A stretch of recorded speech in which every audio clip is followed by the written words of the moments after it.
Thank you so much Chandra sir invite ಮಾಡಿದ್ದಕ್ಕೆ and ಎಲ್ರಿಗೂ ಕೂಡ ನಮಸ್ಕಾರ. ಶುಕ್ರವಾರದ ಶುಭ ಸಂಜೆ ಈ ಒಂದು ಸ್ಪೆಷಲ್ ಕಾರ್ಯಕ್ರಮಕ್ಕೆ ಎಲ್ರಿಗೂ ಸ್ವಾಗತ. ಕಳೆದ 4ನೇ ವಾರ, ಈ ತಿಂಗಳಲ್ಲಿ 4ನೇ ವಾರ ನಾವು ಸೇರ್ತಾ ಇದೀವಿ. ಶುಕ್ರವಾರ ಒಂದಷ್ಟು ಹೊಸ ವಿಷಯಗಳ ಜೊತೆಗೆ ಪ್ರತಿ ಸರಿನೂ ಕೂಡ ತಿಳ್ಕೊಳ್ಳೋ ಪ್ರಯತ್ನ ಪಡ್ತಾ ಇದೀವಿ. ಹೊಸ ಒಂದಷ್ಟು ಅಪ್ಡೇಟ್ಸ್ಗಳು, ಒಂದಷ್ಟು ವಿಷಯಗಳ ಜೊತೆಗೆ ನಾವೆಲ್ಲರೂ ಕೂಡ ಕನೆಕ್ಟ್ ಆಗ್ತಾ ಇದೀವಿ. ಬಹಳಷ್ಟು ಜನ ಇವತ್ತು ವಿಡಿಯೋ ಆನ್ ಮಾಡಿ ಕೂತಿದ್ದೀರಾ. ಸೊ ಥ್ಯಾಂಕ್ ಯು ನಿಮ್ಮೆಲ್ಲರಿಗೂ ಕೂಡ. That's a preparations actually. ಇದು ಒಂದು ಅಪ್ಡೇಟ್. ನಾನು ಇನ್ನೊಂದಷ್ಟು ಕಾನ್ಸಂಟ್ರೇಷನ್ ಕೊಡೋದಕ್ಕೆ, ನನ್ನ ಒಂದು ಏಕಾಗ್ರತೆನ ಜಾಸ್ತಿ ಮಾಡ್ಕೊಂಡು ಆ ವಿಷಯನ ತಿಳ್ಕೊಳಕ್ಕೆ ಕೂತು ಅಟೆಂಡ್ ಆಗುವಂತದ್ದು ಬಹಳ ಮುಖ್ಯ ಆಗತ್ತೆ. ಸೊ ನಾವು ಕೇಳಿಸ್ಕೊಳ್ಳೋದಕ್ಕೂ, ಸೊ ನೋಡಿ ಕೇಳಿಸ್ಕೊಳ್ಳೋದಕ್ಕೂ ಬಹಳ ವ್ಯತ್ಯಾಸ ಇದೆ. ಆ ವಿಷನ್ ನೋಡ್ತಾ ಹಾಗೆ ಕೇಳಿಸ್ಕೊಳ್ತಾ ಅಲ್ಲೇ ಇರುವಂತದ್ದು ತುಂಬಾ ನಮ್ಗೆ ಅಲರ್ಟ್ನೆಸ್ ಕೊಡುತ್ತೆ. ಸೊ ಹಾಗಾಗಿ ಎಲ್ಲರೂ ಅಲರ್ಟ್ ಆಗಿ ಕೂತಿದ್ದೀರಾ. ಯಾರೆಲ್ಲ ವಿಡಿಯೋ ಆನ್ ಮಾಡಿ ಕೂತಿದ್ದೀರಾ ಎಲ್ಲರಿಗೂ ಕೂಡ thank you and super, very nice ನಿಮ್ಮೆಲ್ರಿಗೂ ಕೂಡ. ರೈಟ್. ಸೊ ಇವತ್ತಿನ ಒಂದು 3ನೇ ಸೆಷನ್ಗೆ ನಾವು ಬರ್ತಾ ಇದ್ದೀವಿ. ಆಲ್ರೆಡಿ ಸಾಧನೆಗೊಂದು ಸಲಹೆ ಅನ್ನುವಂತ ಒಂದು ಕಾರ್ಯಕ್ರಮ, ಇದು 3ನೇ ಒಂದು ಕಾರ್ಯಕ್ರಮ ನಮ್ಮ ಒಂದು ಟ್ರೈನಿಂಗ್ ಫ್ಲೋ ನಲ್ಲಿ. ರೈಟ್. ಸ್ಕ್ರೀನ್ ಶೇರ್ ಆಗಿದೆ ಅಂತ ಅನ್ಕೊಂತೀನಿ ನಾನು.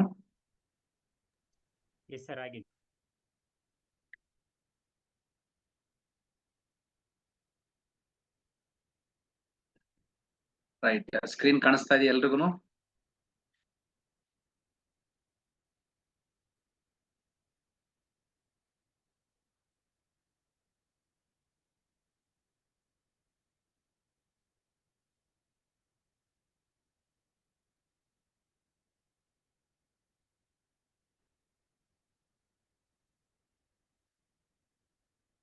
ಓಕೆ.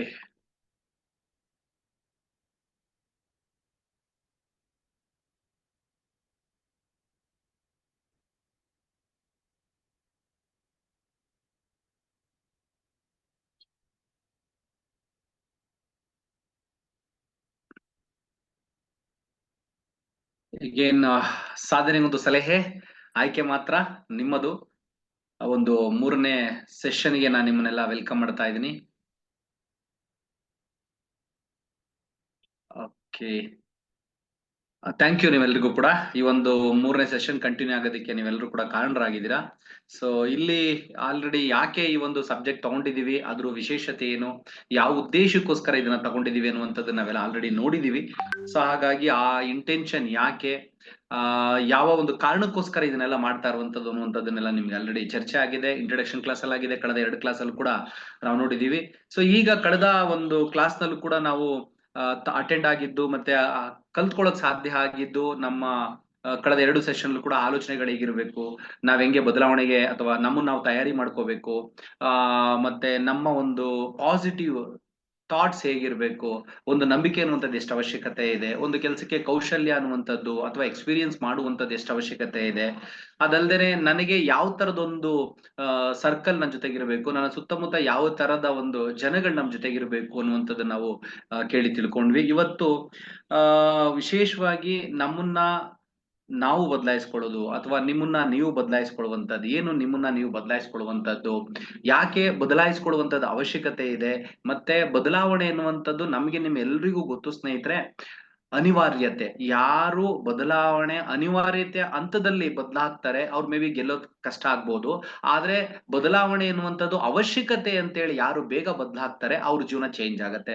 ಸೊ ಸಿಂಪಲ್ ಏನಂತ ಹೇಳಿದ್ರೆ, ಬದಲಾವಣೆನೆ ಬರೋ ತನಕ ಕಾಯ್ದು ಅದು ಬಂದಾಗ ಆ ಕೊನೆ ಕ್ಷಣದಲ್ಲಿ ಅನಿವಾರ್ಯತೆಯಿಂದ ಬದಲಾದಾಗ ನಾನು ಬದಲಾವಣೆಯ ಕ್ಯೂ ನಲ್ಲಿ ಕೊನೆಯವನಾಗಿರ್ತೀನಿ, ಆ ಲೈನ್ ನಲ್ಲಿ, ಆ ಸಾಲಿನಲ್ಲಿ ಕೊನೆಯ ವ್ಯಕ್ತಿ ಆಗಿರ್ತೀನಿ. ಸೊ ಹಾಗಾಗಿ ಯಶಸ್ಸು ಅಥವಾ ಗೆಲುವು ಅನ್ನುವಂಥದ್ದು ನನಗೆ ಕೊನೆಗೆ ಚೂರ್ ಸಿಗ್ಬಹುದು, ಬಹಳ ವೆಯ್ಟ್ ಮಾಡ್ಬೇಕಾಗತ್ತೆ.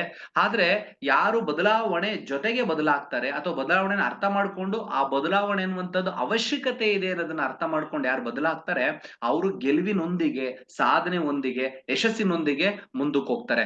ಹಾಗಾಗಿ ನಮ್ಮನ್ನ ನಾವು ಬದಲಾಯಿಸ್ಕೊಳ್ಳುವಂಥದ್ದು, ನಮ್ಮನ್ನ ನಾವು ಒಳ್ಳೆ ವಿಷಯಗಳ ಕಡೆಗೆ ಪುಷ್ ಮಾಡ್ಕೊಳ್ಳುವಂತದ್ದು, ಸೊ ನಮ್ಮನ್ನ ನಾವೇ ತಳ್ಳಿ ಮುಂದಕ್ಕೆ ಕರ್ಕೊಂಡು ಹೋಗುವಂತದ್ದು ತುಂಬಾ ಅವಶ್ಯಕತೆ ಇದೆ.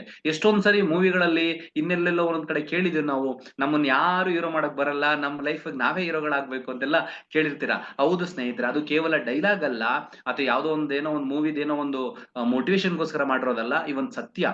ಯಾಕಂತ ಹೇಳಿದ್ರೆ ಪ್ರತಿಯೊಬ್ಬರ ಜೀವನ ಅವ್ರವ್ರ ಕೈನಲ್ಲೇ ಇರುತ್ತೆ, ಅವ್ರಷ್ಟೇ ಅದನ್ನ ತಳ್ಳಿ ಮುಂದಕ್ಕೆ ಕರ್ಕೊಂಡು ಹೋಗ್ಬೇಕಾಗಿದೆ. ಹಾಗಾಗಿ ಬದಲಾವಣೆ ಎನ್ನುವಂಥದ್ದು ಅವಶ್ಯಕತೆ, ಅನಿವಾರ್ಯತೆ ಅಲ್ಲ.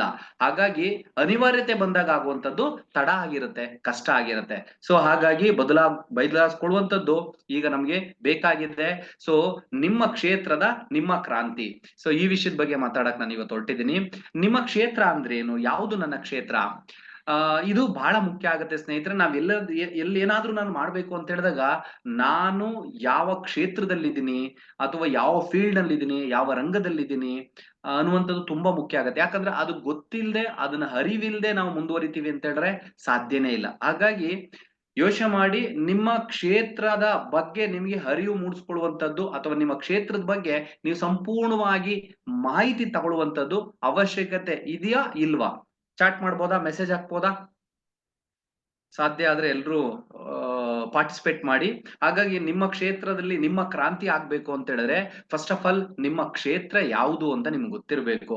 ನೀವು ಯಾವ ಕ್ಷೇತ್ರದಲ್ಲಿ, ಯಾವ ಫೀಲ್ಡ್ ನಲ್ಲಿ ಅಥವಾ ಯಾವ ಜಾಗದಲ್ಲಿ ನೀವು ಮುಂದುವರಿಬೇಕು ಅನ್ಕೊಂಡಿದೀರಾ, ನೀವು ಯಶಸ್ವಿ ವ್ಯಕ್ತಿ ಆಗ್ಬೇಕು ಅನ್ಕೊಂಡಿದೀರಾ, ಯಶಸ್ಸನ್ನ ನೀವು ಯಾವ ಕ್ಷೇತ್ರದಲ್ಲಿ ನಿಂತು ಬಯಸ್ತಾ ಇದ್ದೀರಾ ಅನ್ನುವಂಥದ್ದು ತುಂಬಾ ಮುಖ್ಯ ಆಗುತ್ತೆ ಸ್ನೇಹಿತರೆ. ನಿಮ್ಮ ಕ್ಷೇತ್ರನ ನೀವು ಅರ್ಥಕೊಂಡಿಲ್ಲ ಅಂದ್ರೆ, ನನ್ನ ಕ್ಷೇತ್ರ ಯಾವುದು ಅನ್ನೋದು ನೀವು ನೋಡ್ಕೊಂಡಿಲ್ಲ ಅಂತ ಹೇಳಿದ್ರೆ ಗೊಂದಲದಲ್ಲೇ ಬದುಕನ್ನ ನಡೆಸಬೇಕಾಗತ್ತೆ. ಇವತ್ತು ಇಲ್ಲಿರೋ ಎಷ್ಟೋ ಜನಗಳಾಗಿರ್ಬೋದು, ಹೊರಗಡೆ ಎಷ್ಟೋ ಜನಗಳಾಗಿರ್ಬೋದು, ಸ್ಟಿಲ್ ಎಷ್ಟೊಂದು 5, 10, 15 ವರ್ಷ, 20 ವರ್ಷಗಳು ಕೂಡ ಕಳೆದಿರ್ತಾರ ಅವರ ಒಂದು ಕೆಲಸ ಅನ್ನೋ ಒಂದು ಜಾಗದಲ್ಲಿ. ಬಟ್ ಈಗ್ಲೂ ಕೂಡ ನನ್ನ ಕ್ಷೇತ್ರ ಯಾವುದು, ನಾನು ಎಲ್ಲಿ ಮುಂದುವರಿಬೇಕು, ನನ್ನ ಯಶಸ್ಸು ಎಲ್ಲಿ ಸಿಗುತ್ತೆ ಅನ್ನುವಂಥದ್ರ ಬಗ್ಗೆ ತುಂಬಾ ಜನಕ್ಕೆ ಗೊತ್ತಿಲ್ಲ. ಬಟ್ ಬಹಳ ಜನಗಳಿಗೆ ಆ ಪ್ಲಾಟ್ಫಾರ್ಮ್ ನ ತಿಳ್ಕೊಳ್ಳದೆ, ಅಥವಾ ಆ ಒಂದು ಕ್ಷೇತ್ರದ ಬಗ್ಗೆ ಅರಿವಿಲ್ಲದೆ, ಅಥವಾ ನಾನು ಎಲ್ಲಿಗೆ ಹೋಗ್ಬೇಕು, ನನ್ನ ಪ್ಯಾಷನ್ ಏನು ಗೊತ್ತಿಲ್ಲ ತುಂಬಾ ಜನಗಳಿಗೆ. ಅದಕ್ಕೆ ಎಷ್ಟೊಂದ್ ಜನ ಹೇಳ್ತಾರೆ, ರೇಷನ್ಗೋಸ್ಕರ ನಾವು ದುಡಿಬಾರ್ದು, ಪ್ಯಾಷನ್ಗೋಸ್ಕರ ದುಡಿಬೇಕು ಅಂತ. ರೇಷನ್ಗೋಸ್ಕರ ದುಡಿದ್ರೆ ಹೊಟ್ಟೆ ತುಂಬುತ್ತೆ, ಪ್ಯಾಷನ್ಗೋಸ್ಕರ ದುಡಿದ್ರೆ ಜೀವನ ತುಂಬುತ್ತೆ, ಸಾರ್ಥಕತೆ ಅನ್ಸುತ್ತೆ. ಸೊ ಒಂದು ಸೆಲ್ಫ್ ಹ್ಯಾಪಿನೆಸ್ ಇರುತ್ತೆ. ಬಟ್ ಎಲ್ಲದಕ್ಕಿಂತ ಹೆಚ್ಚಾಗಿ ಒಂದು ಸ್ಯಾಟಿಸ್ಫ್ಯಾಕ್ಷನ್ ಇರುತ್ತೆ. ಎಸ್, ನನ್ನ ಜೀವನ ವಾವ್ ಅಂತ ಅನ್ಸಕ್ ಸ್ಟಾರ್ಟ್ ಆಗುತ್ತೆ. ಹಾಗಾಗಿ ನಾವು ನಿರ್ಧಾರ ತಗೋಬೇಕಾಗಿದ್ದು, ನಾವಿರೋ ಕ್ಷೇತ್ರ ನಮ್ಗೆ ರೇಷನ್ ಮಾತ್ರ ಕೊಡುತ್ತಾ ಅಥವಾ ನಮ್ಮ ಪ್ಯಾಷನ್ ಅನ್ನ, ನಮ್ಮ ಭವಿಷ್ಯನ ಬದಲಾಯಿಸ್ಕೊಡುತ್ತಾ ಅಂತಾಗಿ. ಕ್ಷೇತ್ರದ ಬಗ್ಗೆ ತಿಳ್ಕೊಳ್ಳೋದು ತುಂಬಾ ಇದೆ. ಹಾಗಾಗಿ ನಿಮ್ಮ ಕ್ಷೇತ್ರ ಯಾವುದು ಅಂತ ನೀವು ನೋಡ್ಕೋಬೇಕಾಗಿದೆ. ಅದು ಯಾವ್ದಾದ್ರು ಆಗಿರ್ಲಿ. ನಾನು ಸಿಂಗರ್ ಆಗ್ಬೇಕು ಅಂದ್ರೆ ನನ್ನ ಕ್ಷೇತ್ರ ಯಾವುದು, ನಾನು ದೊಡ್ಡ ಹೀರೋ ಆಗ್ಬೇಕು ಅಂದ್ರೆ ನನ್ನ ಕ್ಷೇತ್ರ ಯಾವುದು, ನಾನು ಒಳ್ಳೆ ಆ ಒಂದು ಬರಹಗಾರ ಆಗ್ಬೇಕು ಅಂದ್ರೆ ನನ್ನ ಕ್ಷೇತ್ರ ಏನು ಯಾವುದು, ಇಲ್ಲ ನಾನು ಒಳ್ಳೆ ಕ್ರಿಕೆಟಿಗೆ ಆಗ್ಬೇಕು ಅಂದ್ರೆ ನನ್ನ ಕ್ಷೇತ್ರ ಯಾವುದು, ಇದೆಲ್ಲ ಗೊತ್ತಿರುವಂತದ್ದು. ಹಾಗಾಗಿ ನನಗೆ ಏನ್ ಬೇಕು, ಅದಕ್ಕೋಸ್ಕರ ಯಾವ ಕ್ಷೇತ್ರದಲ್ಲಿ ನಾನು ನಿಲ್ಬೇಕು ಅನ್ನುವಂಥದ್ದನ್ನ ಅರಿತುಕೊಳ್ಳೋದು ಬಹಳ ಮುಖ್ಯ ಆಗತ್ತೆ. ಹಾಗಾಗಿ ರೇಷನ್ಗೋಸ್ಕರ ಕಷ್ಟಪಡ್ಬೇಕು ಸ್ನೇಹಿತರೆ, ಪ್ಯಾಷನ್ಗೋಸ್ಕರ ಕಷ್ಟಪಡ್ಬೇಕು. ಅವಾಗ್ಲೇ ಹೇಳ್ದಂಗೆ, ರೇಷನ್ಗೋಸ್ಕರ ನಾವು ಬದುಕೋದ್ ಬೇಡ, ಪ್ಯಾಷನ್ಗೋಸ್ಕರ ಬದುಕೋಣ. ಸೊ ನಮ್ಮ ಕ್ಷೇತ್ರ ಯಾವುದು ಅನ್ನುವಂಥದ್ದು ಬಹಳ ಮುಖ್ಯ ಆಗತ್ತೆ. ಹಾಗೆ ನಿಮಗೆ ಆ ಕ್ಷೇತ್ರ ಯಾಕ್ ಬೇಕು ಅಂತ ಯೋಚನೆ ಮಾಡಿ. ತುಂಬಾ ಜನ ಯಾವ್ದೋ ಒಂದು ಕ್ಷೇತ್ರ ಸಿಕ್ಕಿದೆ ಅಂತ ಸುಮ್ಮನಿರೋದಲ್ಲ, ಆ ಕ್ಷೇತ್ರ ಯಾಕ್ ಬೇಕು, ಆ ಫೀಲ್ಡ್ ಯಾಕ್ ಬೇಕು, ಆ ಜಾಗನೇ ನನ್ಗೆ ಯಾಕ್ ಬೇಕು, ಯಾವಾಗ ನನಗೆ ಯಾಕೇನೋ ಆಲೋಚನೆ ಬರುತ್ತೆ ಅವಾಗ ಮಾತ್ರ ಮನುಷ್ಯನ ಮನಸ್ಸು ಹುಡ್ಕೋದಕ್ ಶುರು ಆಗತ್ತೆ. ಯಾಕೆ ಅನ್ನುವಂಥದ್ದು ತುಂಬಾ ತುಂಬಾ ತುಂಬಾ ಅವಶ್ಯಕತೆ ಇದೆ ಸ್ನೇಹಿತರೆ. ಆ ಯಾಕೆ ಅನ್ನುವಂಥದ್ದನ್ನ ನೋಡ್ಕೋಬೇಕಾಗತ್ತೆ. ಜಸ್ಟ್ ಇಮ್ಯಾಜಿನ್, ನೀವು ಮಾಡ್ತಿರೋ ಕೆಲಸ, ನಾನು ಯಾಕೆ ಕೆಲಸ ಮಾಡ್ತಾ ಇದ್ದೀನಿ, ಮಂತ್ಲಿ ಸ್ಯಾಲ್ರಿಗೋಸ್ಕರನಾ, ಅಥವಾ ಬೇರೆ ಯಾವ್ದು ಗೊತ್ತಿಲ್ಲದಕ್ಕೋಸ್ಕರ ಮಾಡ್ತಾ ಇದ್ದೀನಾ, ಅಥವಾ ನಾನು ಯಾವ್ದೋ ಒಂದು ಸಣ್ಣ ಪುಟ್ಟದ ಏನೋ ಒಂದು ವ್ಯಾಪಾರ ಮಾಡ್ತಾ ಇದ್ದೀನಿ, ಅಂಗಡಿ ಇಟ್ಕೊಂಡಿದ್ದೀನಿ, ಇನ್ನೇನೋ ಮಾಡ್ತಿದ್ದೀನಿ ಅಂದ್ರೆ ಯಾವ ಕಾರಣಕ್ಕೋಸ್ಕರ ಅದನ್ನ ಮಾಡ್ತಾ ಇದ್ದೀನಿ ನಾನು, ನನಗೇನ್ ಅರ್ನಿಂಗ್ಸ್ ಬರ್ತಿದ್ಯೋ, ನಾನೇನ್ ಸಂಪಾದಿಸ್ಬೇಕು ಅನ್ಕೊಂಡಿದ್ನೋ ಅದೊಂದೇ ಒಂದು ವಿಷಯಕ್ಕೋಸ್ಕರನ, ಅಥವಾ ನನ್ನ ಜೀವನದ ಉದ್ದೇಶ, ನನ್ನ ಗುರಿ ನಿರ್ದಿಷ್ಟವಾಗಿ ಇದ್ರ ಮೇಲೆ ನಿಲ್ಬೇಕು ಅನ್ನೋದಿದೆಯಾ, ಅಥವಾ ಗೊತ್ತಿಲ್ಲದೆ ಏನೋ ಒಂದು ಸರ್ ಅವಾಗ ಸಿಕ್ತು, ಗೊತ್ತಿಲ್ಲ ಏನೋ ಅಂತ, ಅವಾಗ ಆ ಕ್ಷಣಕ್ಕೆ ಅದ್ ಬೆಟರ್ ಅನಿಸ್ತು, ಆ ಕ್ಷಣಕ್ಕೆ ನನಗೆ ಒಂದ್ ಜಾಬ್ ಅನಿಸ್ತು, ಆ ಕ್ಷಣಕ್ಕೆ ಈ ಬಿಸ್ನೆಸ್ ಓಕೆ ಅನಿಸ್ತು, ಅದಕ್ಕೋಸ್ಕರ ಬಂದೆ, ಮುಂದೆ ಏನ್ ಮಾಡ್ಬೇಕು ಅಂತ ಗೊತ್ತಿಲ್ಲದೆ ಹಾಗೆ ನಾನು ಮುಂದುವರಿತಿದ್ದೀನಿ ಅನ್ನೋರು ಕೂಡ ಇರಬಹುದು. ಬಟ್ ಆ ಹುಡುಕಾಡ್ಲಿಲ್ಲ ಅಂತ ಹೇಳಿದ್ರೆ ಏನು ಸಿಗಲ್ಲ ಸ್ನೇಹಿತರೆ. ಹುಡುಕಾಡಿದ್ರೆ ಮಾತ್ರ ಏನಾದ್ರೂ ಒಂದ್ ಸಿಗತ್ತೆ. ಜಗತ್ನಲ್ಲಿ ಯಾವುದೇ ಒಂದು ತಾನಾಗೆ ಯಾವುದು ಬರಲ್ಲ, ತಾನಾಗೆ ಯಾವ್ದಾದ್ರು ಬಂದಿದ್ದು ಇರೋದಿಲ್ಲ.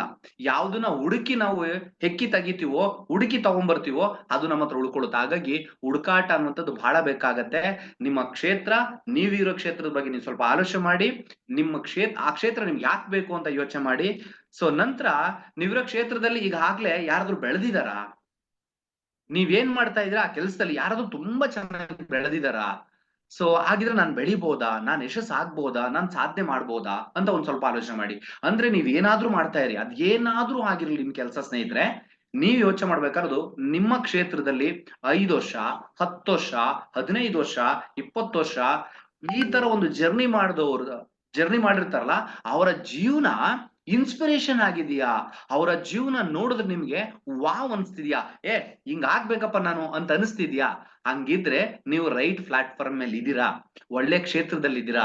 ನೀವಿರೋ ಕ್ಷೇತ್ರದಲ್ಲಿ ಸೊ ಮಿರಾಕಲ್ಸ್ ಗಳಾಗಿದ್ಯಾ, ಪವಾಡಗಳಾಗಿದೆಯಾ? ಜನಗಳೆಲ್ಲರೂ ಕೂಡ ಟ್ರಾನ್ಸ್ಫಾರ್ಮ್ ಆಗಿದಾರ, ಒಂದ್ ದೊಡ್ಡ ಮಟ್ಟದ ಪರಿವರ್ತನೆ ಕಂಡುಕೊಂಡಿದಾರ? ಗಮನಿಸಿ.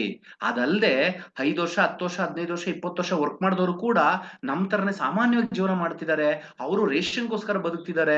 ಅವ್ರಿಗೂ ಕೂಡ ಮಂತ್ಲಿ ಸ್ಯಾಲರಿ ಮೇಲ್ ಮಾತ್ರ ಡಿಪೆಂಡ್ ಆಗಿದ್ದಾರೆ ಅಂತಂದ್ರೆ ಕ್ಷೇತ್ರದ ಬದಲಾವಣೆ ಅವಶ್ಯಕತೆ ಇದೆ ಸ್ನೇಹಿತರೆ. ಸ್ನೇಹಿತರೆ, ನನ್ನದೇ ಒಂದು ವೈಯಕ್ತಿಕವಾದಂತ ಒಂದು ಶೇರಿಂಗ್ ಹೇಳ್ಬೇಕು ಅಂತ ಹೇಳಿದ್ರೆ, ನಾನು ಕಾಲೇಜ್ ಡಿಸ್ಕಂಟಿನ್ಯೂ ಆದಾಗ ಒಂದು ಸಣ್ಣ ಥಿಯೇಟರ್ ನಲ್ಲಿ ಕೆಲಸ ಮಾಡ್ತಾ ಇದ್ದೆ. ರಾಧಾ ಕೃಷ್ಣ ಅಂತ ಹೇಳಿ ಥಿಯೇಟರ್ ಹೆಸರು. ಮುನ್ರೆಡ್ಡಿ ಪಾಳ್ಯ ನಿಯರ್ ಆರ್ ಟಿ ನಗರದ ಹತ್ರ ಇದೆ. ಅಲ್ಲಿ 1 ವರ್ಷ ಕೆಲಸ ಮಾಡಿದೆ ನಾನು. ಆ 1 ವರ್ಷದಲ್ಲಿ ನಾನು ಏನ್ ಮಾಡ್ತಿದ್ದೆ ಅಂದ್ರೆ, ಅಲ್ಲಿ ಆಲ್ರೆಡಿ ಯಾರು 3 ವರ್ಷ, 4 ವರ್ಷ, 7 ವರ್ಷ, 8 ವರ್ಷ, 10 ವರ್ಷದಿಂದ ಇದ್ರಲ್ಲ, ಅವ್ರನ್ನೆಲ್ಲ ಗಮನಿಸ್ತಿದ್ದೆ. ಅವ್ರು ಓನರ್ ಹತ್ರ ಹೇಗಿರ್ತಾರೆ, ಕೆಲ್ಸದಲ್ಲಿ ಹೇಗಿರ್ತಾರೆ, ಅವ್ರ ಸಂಪಾದನೆ ಹೇಗಿದೆ ಅಂತೇಳಿ. ಅವ್ರು ವರ್ಷಾನುಗಟ್ಲೆ ಕೆಲಸ ಮಾಡ್ತಿದ್ರು. ಯಾವ್ದಾದ್ರು ಬಹಳ ಇಂಪಾರ್ಟೆಂಟ್ ಹಬ್ಬ ಬಂದಾಗ ಓನರ್ ಹತ್ರ ಎಕ್ಸ್ಟ್ರಾ ಸ್ಯಾಲರಿಗೋಸ್ಕರ, ಅಡ್ವಾನ್ಸ್‌ಗೋಸ್ಕರ ವೇಟ್ ಮಾಡ್ತಿರೋರು. ನನಗಾಗ ಒಂದು ಕ್ವೆಷನ್ಸ್ ಬರ್ತಿತ್ತು. ಇವ್ರು 8 ವರ್ಷದಿಂದ ಇದ್ದಾರೆ, 5 ವರ್ಷದಿಂದ ಇದ್ದಾರೆ, 6 ವರ್ಷದಿಂದ ಇದ್ದಾರೆ. ಎಕ್ಸ್ಟ್ರಾ ₹2,000ಗೋಸ್ಕರ, ₹3,000ಗೋಸ್ಕರ ಓನರ್ ಹತ್ರ 1 ಗಂಟೆ, 1.5 ಗಂಟೆ, 2 ಗಂಟೆ ನಿಂತ್ಕೊಳ್ತಿದಾರಲ್ಲ. ಹಂಗಾರೆ ಇವ್ರ 5 ವರ್ಷ ಶ್ರಮ ಏನು? ಇವ್ರ 8 ವರ್ಷ ಶ್ರಮ ಏನು ಅಂತೇಳಿ ಗಮನಿಸ್ತಿದ್ದೆ ನಾನು. ಅವಾಗ ಎಲ್ಲೋ ಒಂದ್ ಕಡೆ ನಂಗೆ ಅನಿಸ್ತಿತ್ತು, ಅವ್ರು 5 ವರ್ಷ, 8 ವರ್ಷ, 10 ವರ್ಷ ಆದ್ರೂ ಕೂಡ ಆ ಕ್ಷೇತ್ರದಲ್ಲಿ ಏನು ಬದಲಾವಣೆ ಕಂಡಿಲ್ಲ ಅವರು. ಆ ಜಾಗದಲ್ಲಿ ಏನು ಬದಲಾವಣೆ ಕಂಡಿಲ್ಲ. 8, 10 ವರ್ಷ ಅಲ್ಲಿ ಕೆಲಸ ಮಾಡಿದ ಮೇಲೂ ಕೂಡ 2,000ಕ್ಕೆ, 3,000ಕ್ಕೆ ಹೋಗಿ ಅವರು ಅಡ್ವಾನ್ಸ್‌ಗೋಸ್ಕರ ವೇಟ್ ಮಾಡ್ತಿದ್ದಾರೆ. ರಜಕ್ಕೋಸ್ಕರ ರಿಕ್ವೆಸ್ಟ್ ಮಾಡ್ತಿದ್ದಾರೆ ಅನ್ನೋದೇ ಆಯ್ತು ಅಂದ್ರೆ, ಮತ್ತೆ ನಾನು ಅದೇ ಜಾಗದಲ್ಲಿದ್ದೀನಿ. 5, 6, 7, 8 ವರ್ಷಗಳ ನಂತರ ನನ್ನ ಒಂದು ಪೊಸಿಷನ್ ಏನಿರುತ್ತೆ ಅಂದ್ರೆ ಅವ್ರ ತರನೇ ಇರುತ್ತೆ. ಇಲ್ಲ ಹಂಗಾಗ್ಬಾರ್ದು. ನಾನೇನಾದ್ರೂ ಬೇರೆ ಮಾಡ್ಬೇಕು ಅಂತೇಳಿ ಆ ಗಮನಿಸೋದ್ರಿಂದ, ಆ ಹುಡುಕಾಟದಿಂದ ಸಿಕ್ಕಂತ ಒಂದು ಆನ್ಸರು. ಹಾಗಾಗಿ ನಾನು 1 ವರ್ಷ ಅಲ್ಲಿ ಕೆಲಸ ಮಾಡಿ ನಂತರ ಬದಲಾಯಿಸ್ಕೊಂಡೆ, ಬೇರೆ ಕಡೆ ಹುಡುಕಕ್ ಸ್ಟಾರ್ಟ್ ಮಾಡಿದೆ. ಹಾಗಾಗಿ ನೀವು ಕೂಡ ನೀವಿರೋ ಕ್ಷೇತ್ರದಲ್ಲಿ ಯಾರಾದ್ರೂ ದೊಡ್ಡದಾಗಿ ಬೆಳೆದಿದ್ದಾರಾ? ಅಲ್ಲಿ ನಾನು ಆ ಜಾಗ ಮುಟ್ಬೋದಾ ಅನ್ನುವಂಥದ್ದನ್ನ ಗಮನಿಸಿ ನೋಡಿ. ಅಂದ್ರೆ ನಿಮ್ಗೆ ಬೇಕಿದ್ದ ಬೆಳವಣಿಗೆ ಅಲ್ಲಿ ಸಿಗುತ್ತಾ ಅಂತ ಗಮನಿಸಿ ನೋಡಿ. ಅದೇ ತರ ನೀವಿರೋ ಕ್ಷೇತ್ರದಲ್ಲಿ ನೀವು ಬೆಳೆಯಲು ಸಹಕಾರವಿದೆಯೇ? ಒಂದು ಸಪೋರ್ಟಿಂಗ್ ಆ ಸ್ಟ್ರಕ್ಚರ್ ಇದೆಯಾ? ಕಂಪ್ಲೀಟ್ಲಿ ಒಂದು ಪ್ಲಾಟ್ಫಾರ್ಮ್ ಸಪೋರ್ಟ್ ಆಗಿದೆಯಾ? ನಾನೇನಾದ್ರು ಮಾಡ್ತೀನಿ ಅಂತ ಹೇಳಿದಾಗ ನನಗೆ ಅಲ್ಲಿ ಸಪೋರ್ಟ್ ಮಾಡಿ, ಎಂಕರೇಜ್ ಮಾಡಿ, ಬೆನ್ ತಟ್ಟಿ, ಪ್ರೋತ್ಸಾಹ ಕೊಟ್ಟು ನಿನ್ ಕೈಲಿ ಆಗತ್ತೆ ಅಂತೇಳಿ ನನ್ನನ್ನ ಮುಂದೆ ತಳ್ಳೋರಾಗ್ಲಿ, ಮುಂದೆ ಎಳ್ಕೊಂಡು ಹೋಗೋರಾಗ್ಲಿ, ಅಥವಾ ಒಂದು ಸಿಸ್ಟಮ್‌ನ ಕ್ರಿಯೇಟ್ ಮಾಡಿ ನಾನು ಎಫರ್ಟ್ ಹಾಕ್ದಂಗೆಲ್ಲ ಮುಂದಕ್ಕೆ ತಾನಾಗೆ ಹೋಗೋ ತರ ಇರೋದು ಒಂದು ವ್ಯವಸ್ಥೆ ಇದೆಯಾ? ಆ ಸಿಸ್ಟಮ್ಸ್ ಇದೆಯಾ ಅಂತ ನೋಡ್ಬೇಕಾಗತ್ತೆ. ಅದಿಲ್ದೇನೆ ನಾವೇನಾದ್ರೂ ಮಾಡ್ತಾನೆ ಇದೀವಿ ಅಂದ್ರೆ ಸ್ನೇಹಿತರೆ, ನಾವು ಈ ಹೇಳ್ತಾರೆ ಗಾಳಿ ಜೊತೆನಲ್ಲಿ ಫೈಟ್ ಮಾಡ್ದಂಗೆ, ನೀರ್ ಜೊತೆಲಿ ಫೈಟ್ ಮಾಡ್ದಂಗೆ ಅಂತ. ಯಾಕಂದ್ರೆ ನಮ್ಮ ಎನರ್ಜಿ ಅಷ್ಟೇ ವೇಸ್ಟ್ ಆಗತ್ತೆ. ಗಾಳಿಗಾಗ್ಲಿ, ವಾಟರ್‌ಗಾಗ್ಲಿ ಏನು ಪ್ರಯೋಜನ ಇಲ್ಲ. ಅದೇನು ಆಗಲ್ಲ. ಅದಕ್ಕೇನು ನಷ್ಟ ಆಗಲ್ಲ. ಹಾಗಾಗಿ ನಾವು ಮಾತ್ರ ನಷ್ಟ ಮಾಡ್ಕೊಂತೀವಿ. ನಮ್ಮ ಸಮಯ ಮತ್ತೆ ಏಜು ಮುಂದೆ ಹೋಗ್ಬಿಡುತ್ತೆ. ಸೊ ಹಿಂದಕ್ ತಿರುಗಿ ನೋಡಿದಾಗ ಎಷ್ಟೊಂದು ಒಳ್ಳೆ ಎನರ್ಜಿನ, ಒಳ್ಳೆ ವಯಸ್ಸನ್ನ ಕಳ್ಕೊಂಡ್ಬಿಟ್ಟಿರ್ತೀವಿ. ಜೊತೆಗೇನಪ್ಪಾ ಅಂದ್ರೆ ಒಂದು ಗಿಲ್ಟು, ಏನು ಮಾಡಕ್ ಆಗ್ಲಿಲ್ವಲ್ಲ, ಇಷ್ಟೇನ ಮಾಡಕ್ಕಾಗಿತ್ತು ಅಂದ್ಬಿಡ್ತೀವಿ. ಕೆಲವೊಂದ್ ಟೈಮ್ ಏನಾಗತ್ತೆ, ನಮ್ಮನ್ನ ನಾವು ಸಮರ್ಥನೆ ಕೊಟ್ಕೊಂಡ್ಬಿಡ್ತೀವಿ. ನಾವೆಲ್ಲ ಕೇಳಿದೀವಿ, ನಮ್ಮ ಹಿರೀಕರು ಕೆಲವೊಬ್ರು ಹೇಳಿದ್ದಾರೆ, ನೋಡ್ರಪ್ಪ ನಮ್ ಕೈಲಾಗಿದ್ ಇಷ್ಟ ಕಣ್ರಯ್ಯ, ಮುಂದಕ್ ನಿಮ್ ನೋಡ್ಕೊಂಬಿಡ್ರಪ್ಪ, ನಿಮ್ ಜೀವನ ನೀವ್ ನೋಡ್ಕೊಂಬಿಡ್ರಪ್ಪ. ಈ ತರ ಯಾರಾದ್ರು ಕೇಳಿದೀರಾ? ಸೊ ನಾನ್ ಕೇಳಿದೀನಿ ನಮ್ಮ ಮನೆ ಊರುಗಳಲ್ಲೆಲ್ಲ. ತುಂಬಾ ಜನ ಹೇಳಿ ನಮ್ ಕೈಲಿ ಆಗಿದ್ದೆ ಇಷ್ಟು, ಮುಂದಕ್ ನಿಮ್ ಜೀವನ ನೋಡ್ಕೊಳ್ಳಿ ಅಂತೇಳಿ. ಹಂಗಾದ್ರೆ ಅವರು ಬದುಕ್ತಂತ ಕಾಲದಲ್ಲಿ, ಅವರು ಜೀವನ ಮಾಡಿದಂತ ಟೈಮ್ ನಲ್ಲಿ ಬೇರೆ ಯಾರು ಮುಂದುವರೆದೇ ಇಲ್ವಾ? ಯಾರು ಡೆವಲಪ್ಮೆಂಟ್ ಆಗಿರ್ಲಿಲ್ವಾ? ಯಾರು ಗ್ರೋತೆ ಆಗೇ ಇಲ್ವಾ? ಯಾರು ಶ್ರೀಮಂತರಾಗೇ ಇಲ್ವಾ? ಅಥವಾ ಯಾರು ಅವ್ರ ಕನ್ಸುಗಳನ್ನ ಫುಲ್ಫಿಲ್ ಮಾಡ್ಕೊಂಡೇ ಇಲ್ವಾ? ಮಾಡ್ಕೊಂಡಿದ್ದಾರೆ. ಆದ್ರೆ ಹುಡ್ಕಾಟದವರು ಕಾಲದಿಂದನೂ ಕೂಡ ಶ್ರೀಮಂತರಾಗಿದ್ದಾರೆ. ಹುಡುಕಾಟ ಇದ್ದವರು ಹುಡ್ಕೊಂಡ್ ಏನೋ ಒಂದ್ ಮಾಡಿದ್ದಾರೆ. ಆದ್ರೆ ಅದಿಲ್ದೇನೆ ಸಿಕ್ಕಿದ್ದನ್ನ ಮಾತ್ರ ಮಾಡ್ಕೊಂಡಿದ್ದವರು ಕೊನೆಗೆ ಈ ತರ ಹೇಳಿದ್ದಾರೆ. ಸೊ ಹಂಗಂಗ ತಪ್ಪು ಅಂತ ನಾನು ಹೇಳಲ್ಲ. ಬಟ್ ಅದರಿಂದ ಒಂದು ಪಾಠ ಕಲಿಯೋಣ. ಅವ್ರನ್ನ ನಾವು ದೂರಕ್ಕೋಸ್ಕರ ಅಲ್ಲ, ಅವ್ರು ಹೇಳದಂತ ಒಂದು ಮೆಸೇಜ್ ಇಂದ ನಾವೊಂದು ಪಾಠ ಕಲಿಬಹುದಾ? ಇಲ್ಲ, ನಾನ್ ಹಿಂಗ್ ಆಗ್ಬಾರ್ದು, ನನ್ನಿಂದ ಇಷ್ಟೇ ಆಗಿದ್ದು ಮುಂದಕ್ಕೆ ನೀವು ನೋಡ್ಕೊಳ್ಳಿ ಅಂತ ನಾನು ಯಾರಿಗೂ ಹೇಳ್ಬಾರ್ದು. ಯಾರಾದ್ರೂ ಬಂದು ನನಗೆ ಹೇಳ್ಬೇಕು, ಎಷ್ಟೊಂದ್ ಮಾಡಿದೀರಾ, ಗ್ರೇಟ್, ನಾನು ಈ ತರ ನಿಮ್ ತರ ಒಂದ್ ಹೆಸರು ಮಾಡ್ತೀನಿ, ಏನಾದ್ರೂ ಸಾಧಿಸ್ತೀನಿ ಅಂತ ಅವ್ರು ಬಂದ್ ಹೇಳ್ಬೇಕು. ಆ ತರ ಮಾಡಿದ್ರೆ ಹೆಂಗಿರುತ್ತೆ? ಸೊ ಹಾಗಾಗಿ ನಮ್ಮ ಜೀವನ ನನಗೂ ಕೂಡ ತೃಪ್ತಿ ಕೊಡ್ಬೇಕು, ಬೇರೆಯವ್ರು ಕೂಡ ಒಂದ್ ಸಣ್ಣದಾಗಾರು ಇನ್ಸ್ಪೈರ್ ಆಗ್ಬೇಕು ಅನ್ನೋ ತರ ಯಾಕೆ ಬದುಕಬಾರ್ದು ಅಂತ ಆಲೋಚನೆ ಮಾಡ್ಬೇಕಾದ. ಹಾಗಾಗಿ ನಾವಿರೋ ಕ್ಷೇತ್ರ ಸಹಕಾರ ಇದೆಯಾ, ಸಪೋರ್ಟಿಂಗ್ ಇದೆಯಾ, ಸಿಸ್ಟಮ್ ಆತರ ಇದೆಯಾ ಅಂತ ನೀವು ನೋಡ್ಬೇಕಾಗತ್ತೆ. ಅದಿಲ್ಲ ಅಂತ ಹೇಳಿದ್ರೆ ಬಹಳ ಕಷ್ಟ ಆಗತ್ತೆ, ತುಂಬಾ ಫೈಟ್ ಮಾಡ್ಬೇಕಾಗತ್ತೆ, ಸಿಕ್ಕಾಬಟ್ಟೆ ಎನರ್ಜಿ ಬೇಕಾಗತ್ತೆ, ಇಲ್ಲ ಕಷ್ಟ ಆಗತ್ತೆ ಸ್ನೇಹಿತರೆ. ಹಾಗಾಗಿ ಇದನ್ನ ನಾವು ನೋಡ್ಬೇಕಾಗತ್ತೆ. ನಂತರ ನಿಮ್ಮ ಬೆಳವಣಿಗೆಗಾಗಿ ನಿಮ್ಮ ಕ್ಷೇತ್ರದಲ್ಲಿ ತರಬೇತಿ, ಮಾಹಿತಿ, ಸಂಪೂರ್ಣ ಜ್ಞಾನ ಸಿಗುವುದೇ? ಇದನ್ನ ನೋಡ್ಕೊಳ್ಳಿ. ನೀವ್ ಎಲ್ಲಿದ್ದೀರೋ ಅಲ್ಲಿ ನೀವೇನಾದ್ರೂ ಒಂದು ಹಂತಕ್ಕೆ ಹೋಗ್ತೀರಿ, ನೀವೊಂದು ಇಂತರ ಲೆವೆಲ್ ರೀಚ್ ಆಗ್ತೀನಿ, ನಾನು ಈ ಒಂದು ಮೆಟ್ಲ್ ಹತ್ ನಿಂತ್ಕೊಳ್ತೀನಿ, ಏನೋ ಒಂದು ಪ್ರೂವ್ ಮಾಡ್ತೀನಿ ನಾನು ಅಂತ ನೀವೇನಾದ್ರು ಯೋಚನೆ ಮಾಡಿದ್ದೆ ಆದ್ರೆ, ಆ ಯೋಚನೆಗೆ ತಕ್ಕ ಹಾಗೆ ತರಬೇತಿ ಕೊಡೋರಿದಾರ, ಹೇಳಿ ಕೊಡೋರಿದಾರ, ನಿಮ್ಮನ್ನ ಟ್ರೈನ್ ಅಪ್ ಮಾಡೋರಿದಾರ, ನಿಮ್ಮನ್ನ ತಯಾರಿ ಮಾಡೋರಿದಾರ, ನಿಮ್ಮನ್ನ ಬದಲಾಯಿಸುವಂತ ವಿಷಯಗಳನ್ನ ಹೇಳ್ಕೊಡುವಂತವ್ರಿದಾರ, ಅಥವಾ ಅಲ್ಲೇ ಆ ವ್ಯವಸ್ಥೆ ಎಲ್ಲ ಇದೆಯಾ? ಗಮನಿಸಿ. ಆ ವ್ಯವಸ್ಥೆ ಇಲ್ಲ ಅಂತ ಹೇಳಿದ್ರೆ ಬಹಳ ಕಷ್ಟ ಆಗತ್ತೆ ಸ್ನೇಹಿತರೆ. ನಂತರ ನೀವು ಅಚೀವ್ ಮಾಡ್ಬೇಕು, ಏನೋ ಒಂದು ಸಾಧಿಸ್ಬೇಕು ಅಂತ ಹೋದಾಗ ಅದಕ್ಕೆ ತಕ್ಕಂತ ಮಾಹಿತಿ ಅಲ್ಲೆಲ್ಲ ಇದೆಯಾ? ಅದನ್ನ ಹೇಳ್ಕೊಡೋರಾದ್ರೂ ಇದಾರ, ಆ ಇನ್ಫಾರ್ಮೇಶನ್ಸ್ ಕೊಡೋರು ಇದಾರ, ಆ ಟೆಕ್ನಿಕ್ಸ್ ಹೇಳ್ಕೊಡೋರು ಇದಾರ, ಆ ಕಾಳಜಿ ತಗೊಳ್ಳೋರು ಇದಾರ, ಅದನ್ನ ಗಮನಿಸ್ಬೇಕಾಗತ್ತೆ. ನೆಕ್ಸ್ಟ್ ಏನಪ್ಪಾ ಅಂದ್ರೆ ಐಡಿಯಾಸ್ ಗಳಿರ್ಬೋದು, ನಾಲೆಡ್ಜ್ ಇರ್ಬೋದು, ಬಹಳ ಇಂಪಾರ್ಟೆಂಟ್ ಆಗತ್ತೆ. ಯಾಕೆ ಅಂತ ಹೇಳಿದ್ರೆ ನಿಮ್ಗೆ ಚೆನ್ನಾಗಿ ಗೊತ್ತಿದೆ, ಈಗ ಸಾಕಷ್ಟು ಸರಿ ತಿಳ್ಕೊಳ್ತಿರ್ತೀವಿ, ಬುಕ್ಸ್ ಅಲ್ಲಿ ಓದ್ತೀವಿ, ವಿಡಿಯೋಸ್ ಗಳಲ್ಲಿ ನೋಡ್ತೀವಿ, ಬೇರೆಯವರು ಹೇಳೋದ್ ಕೇಳಿದೀವಿ, ಮೂವೀಸ್ ಗಳಲ್ಲಿ, ಸೀರಿಯಲ್ ಗಳೆಲ್ಲ ಕೇಳ್ತಿದೀವಿ. ಇವತ್ತೆಲ್ಲ ಸೋಷಿಯಲ್ ಮೀಡಿಯಾ ಎಲ್ಲ ಡೆವಲಪ್ಮೆಂಟ್ ಆಗಿರೋದ್ರಿಂದ ಎಲ್ಲಾರು ಒಂದ್ ಕಡೆ ವಿಷಯಗಳ ಕಿವಿಗೆ ಬೀಳ್ತಾನೆ ಇರುತ್ತೆ. ಎಷ್ಟೋ ಜನ ಹೇಳಿದ್ದಾರೆ, ನಾವು ಆಸ್ತಿ ಮಾಡಿದ್ರೆ ಮೇ ಬಿ ಕಳ್ಕೊಂಡ್ಬಿಡ್ಬೋದು, ಅಥವಾ ಅದು ಲಾಸ್ ಆಗ್ಬಿಡ್ಬೋದು, ಆಮೇಲೆ ದುಡ್ಡನ್ನ ಸಂಪಾದಿಸಿದ್ರೆ ಅದು ಒಂದಿನ ಹೋಗ್ಬಿಡ್ಬೋದು. ಆದ್ರೆ ನಮ್ಗಿರೋ ಜ್ಞಾನ ಯಾವತ್ತೂ ಹೋಗಲ್ಲ, ನಮ್ಮ ಕಾಲದುದ್ದಕ್ಕೂ ನಮ್ ಜೊತೆಗೆ ಬರುತ್ತೆ. ಜ್ಞಾನ ಒಂದಿದ್ರೆ ಸಾಕು, ಏನ್ ಬೇಕಾದ್ರೂ ಮಾಡ್ಬೋದು ಅಂತ ಈಗ ಅನ್ಕೊಂಡಿದೀವಿ, ಕೇಳಿಸ್ಕೊಂಡಿದೀವಿ, ನಮ್ಗೆ ಬೇರೆ ಯಾರು ಹೇಳಿದ್ದಾರೆ, ಇದೆಲ್ಲ ಗೊತ್ತಿದೆ. ಆದ್ರೆ ಆ ಜ್ಞಾನ ಸಂಪಾದನೆಗೆ ಅಂತ ನಾನಾದ್ರೂ ಪರ್ಟಿಕ್ಯುಲರ್ ಪ್ರಿಯಾರಿಟಿ ಕೊಡ್ತಾ ಇದ್ದೀನಾ? ಇಲ್ಲ ಅಲ್ಲ. ಬಹಳಷ್ಟು ಜನಕ್ಕೆ ಯಾವ್ದಾದ್ರು ತರಬೇತಿ ಅಂತ ಹೇಳಿದ್ರೆ ಹೋಗ, ಏನ್ ಹೇಳಿದ್ದೆ ಹೇಳ್ಕೊಂಡು, ಕೇಳಿದ್ದೆ ಕೇಳ್ಕೊಂಡು ಅಂತೇಳಿ ಮೂಗ್ ಮುರಿಯೋ ಜನಗಳನ್ನ ನೋಡಿದೀವಿ ನಾವು. ಆಮೇಲೆ ಸ್ವಲ್ಪ ತಿಳ್ಕೊಂಡ್ ಆಗಿದೆ ಅನ್ನೋ ಒಂದು ಭ್ರಮೆನಲ್ಲಿ ಬದುಕುವಂತವ್ರು ನಾವು ತುಂಬಾ ಜನಗಳನ್ನ ನೋಡಿದೀವಿ. ಈ ತರದ ಎಲ್ಲವೂ ಕೂಡ ನನ್ನನ್ನ ಸಾಮಾನ್ಯವಾಗಿ ಉಳಿಸುತ್ತೆ ಹೊರತು ಅಸಾಮಾನ್ಯವಾಗಿ ಬೆಳೆಸಲ್ಲ. ಸೊ ಇವತ್ತು ನೋಡಿರ್ಬೋದು, ಈ ದೊಡ್ಡ ದೊಡ್ಡ ವ್ಯಕ್ತಿಗಳು, ಉದಾಹರಣೆಗೆ ಸುಧಾಮೂರ್ತಿ ಅವರು ಇರ್ಬೋದು, ನಾರಾಯಣ ಮೂರ್ತಿ ಅವರು ಇರ್ಬೋದು, ಆಮೇಲೆ ಬಹಳಷ್ಟು ಜನಗಳಿದ್ದಾರೆ. ಯಾವತ್ತು ಎಲ್ಲಾ ಬೆಳೆದಿರೋ ವ್ಯಕ್ತಿಗಳು ಒಂದು ಸಲಹೆ ಕೊಡ್ತಾರೆ, ನಾವು ವಾರಕ್ಕೆ ಒಂದು ಬುಕ್ಸ್ ನ ಓದಿ ಮುಗಿಸ್ತೀವಿ. ಯಾವ್ದೆಲ್ಲ ಮಾರ್ಕೆಟ್ ನಲ್ಲಿ, ಜಗತ್ನಲ್ಲಿ ದೊಡ್ಡ ಮಟ್ಟದ ಬುಕ್ಸ್ ಗಳಂತ ಬರುತ್ತೋ ಎಲ್ಲಾ ಬುಕ್ಸ್ ಗಳನ್ನ ವಾರ 15 ದಿನಕ್ಕೆಲ್ಲ ಒಂದೊಂದು ಬುಕ್ಸ್ ಗಳನ್ನ ಓದ್ ಮುಗಿಸ್ತಾರೆ. ಮತ್ತೆ ಅವ್ರ ಮನೆಗಳಲ್ಲಿ ಒಂದೊಂದು ಲೈಬ್ರರಿ ಇಟ್ಕೊಂಡಿದ್ದಾರೆ. ಬಹಳಷ್ಟು ಜನ ಹೇಳ್ತಾರೆ, ಇಂತಿಂತ ಬುಕ್ಸ್ ಓದಿದೀವಿ, ಈ ಬುಕ್ಸ್ ಇಂದ ನಂಗೆ ಹಿಂಗ್ ಬದಲಾವಣೆ ಸಿಕ್ತು, ಈ ಬುಕ್ಸ್ ಇಂದ ಹಿಂಗ್ ಬದಲಾವಣೆ ಸಿಕ್ತು ಅಂತ. ಯೋಚನೆ ಮಾಡಿ ನೋಡ್ರಿ, ಆಲ್ರೆಡಿ ಜಗತ್ತಿಗೆ, ವಿಶ್ವಕ್ಕೆ ಸ್ಫೂರ್ತಿ ಕೊಡುವಂತ ವ್ಯಕ್ತಿಗಳು ಈಗ್ಲೂ ಓದ್ತಾರೆ, ಈಗ್ಲೂ ಜ್ಞಾನ ಪಡ್ಕೊಳ್ತಾರೆ ಅಂತ ಹೇಳಿದ್ರೆ ಅವರ ಒಂದು ಹಸು ಎಷ್ಟಿರ್ಬೇಕು, ಸಾಧನೆ ಮಾಡ್ಬೇಕು ಅಂತ ಆತ್ಮ ಎಷ್ಟು ತುಡಿತಾ ಇರ್ಬೇಕು ಅಂತ ಹೇಳಿ. ಸೊ ಇದಲ್ವಾ ಗೆಲುವು ಅಂತ ಹೇಳಿದ್ರೆ, ಇದಲ್ವಾ ಜ್ಞಾನ ಸಂಪಾದನೆ ಮಾಡೋದು ಅಂತ ಹೇಳಿದ್ರೆ. ಸೊ ಇದನ್ನ ನಾವು ನೋಡ್ಬೇಕಾಗತ್ತೆ. ಬಹಳಷ್ಟು ಜನ ನಮ್ಗ್ ಗೊತ್ತು, ಸೊ ನಾನು ಕೂಡ ಹಾಗೆ ಇದ್ದವನು, ಇಲ್ಲೂ ನಮ್ ಜೊತೆಗೆ ಎಷ್ಟೋ ಜನ ಇರ್ತೀರಾ. ಮೇ ಬಿ ನಾನು ಹೇಳ್ಬೇಕಾದ್ರೆ ನಿಮ್ ಮುಖದಲ್ಲಿ ಒಂದು ಸ್ಮೈಲ್ ಬರ್ಬೋದು.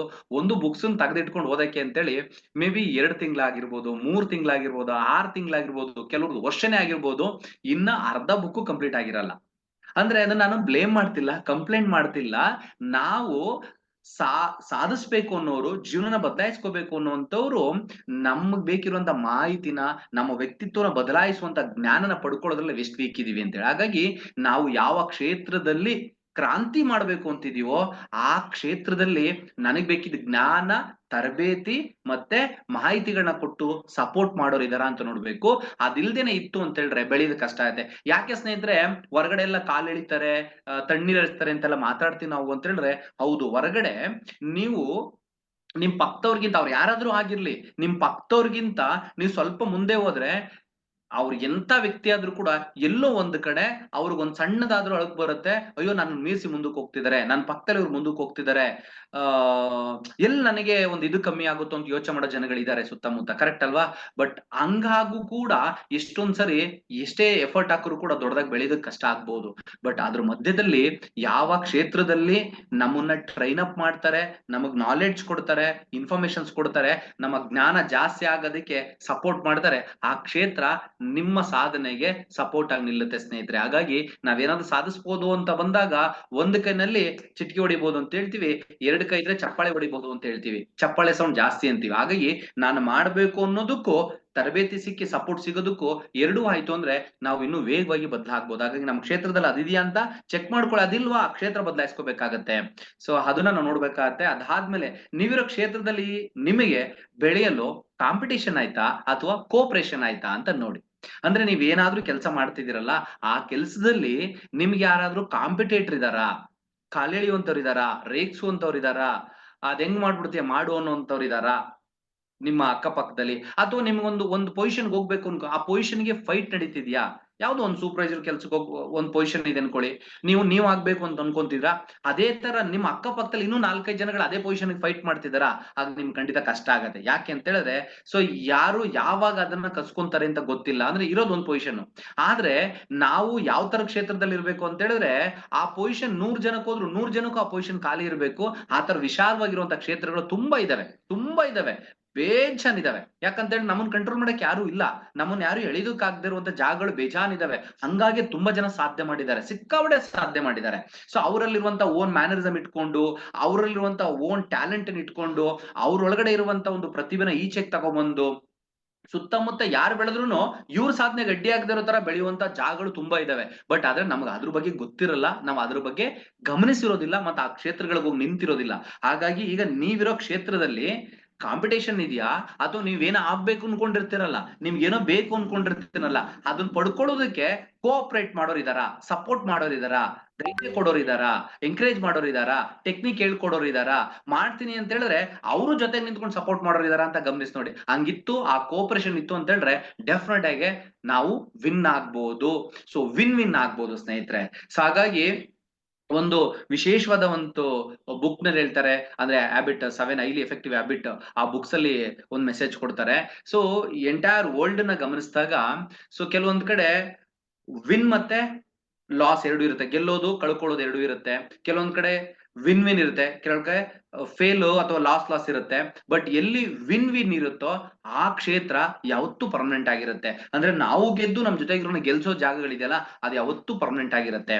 ಸೊ ಅಂತ ಕ್ಷೇತ್ರಗಳನ್ನ ನಾವು ಗಮನಿಸ್ಬೇಕಾಗತ್ತೆ. ಹಾಗಾಗಿ ನೀವಿರೋ ಕ್ಷೇತ್ರದಲ್ಲಿ ವಿನ್ ಇದೆಯಾ, ನೀವು ಗೆಲ್ತೀನಿ ಅಂತ ಹೇಳಿದ್ರೆ ನಿಮ್ ಜೊತೆಗೆ ಬಂದವ್ರು ನಿಮ್ಗೆ ಸಪೋರ್ಟ್ ಮಾಡ್ರೆ ಅವರು ಗೆಲ್ಬೇಕು, ನೀವು ಗೆಲ್ಬೇಕು, ಹಂಗಿದ್ಯಾ ಅಂತ ಗಮನಿಸಿ ನೋಡಿ. ಸೊ ಅಂತ ಕ್ಷೇತ್ರಗಳು ನಮ್ಗೆ ಅವಶ್ಯಕತೆ ಇದೆ. ಸೊ ಹಾಗಾಗಿ ನಮ್ಮ ಕ್ಷೇತ್ರದಲ್ಲಿ ಕ್ರಾಂತಿ ಆಗ್ಬೇಕು ಅಂದ್ರೆ ಈ ತರ ಎಲ್ಲ ನಮ್ಮ ಕ್ಷೇತ್ರನ ಗಮನಿಸ್ಬೇಕು. ಕ್ಷೇತ್ರನ ಗಮನಿಸದೆ ಕೇವಲ ರೇಷನ್ಗೋಸ್ಕರ ನಾವು ವರ್ಕ್ ಮಾಡಿದ್ರೆ ವರ್ಕ್ ಆಗಲ್ಲ ಸ್ನೇಹಿತರೆ, ಮುಂದೆ ಬರೋದಕ್ಕಾಗಲ್ಲ. ಸೊ ನಂತರ ಓಕೆ, ನೆಕ್ಸ್ಟ್ ನಾವು ನೋಡೋಣ, ನಮ್ಮನ್ನ ನಾವು ಬದಲಾಯಿಸ್ಕೊಳ್ಳೋದ್ರಲ್ಲಿ, ನಮ್ಮ ಕ್ಷೇತ್ರದಲ್ಲಿ ಕ್ರಾಂತಿ ಮಾಡೋದ್ರಲ್ಲಿ.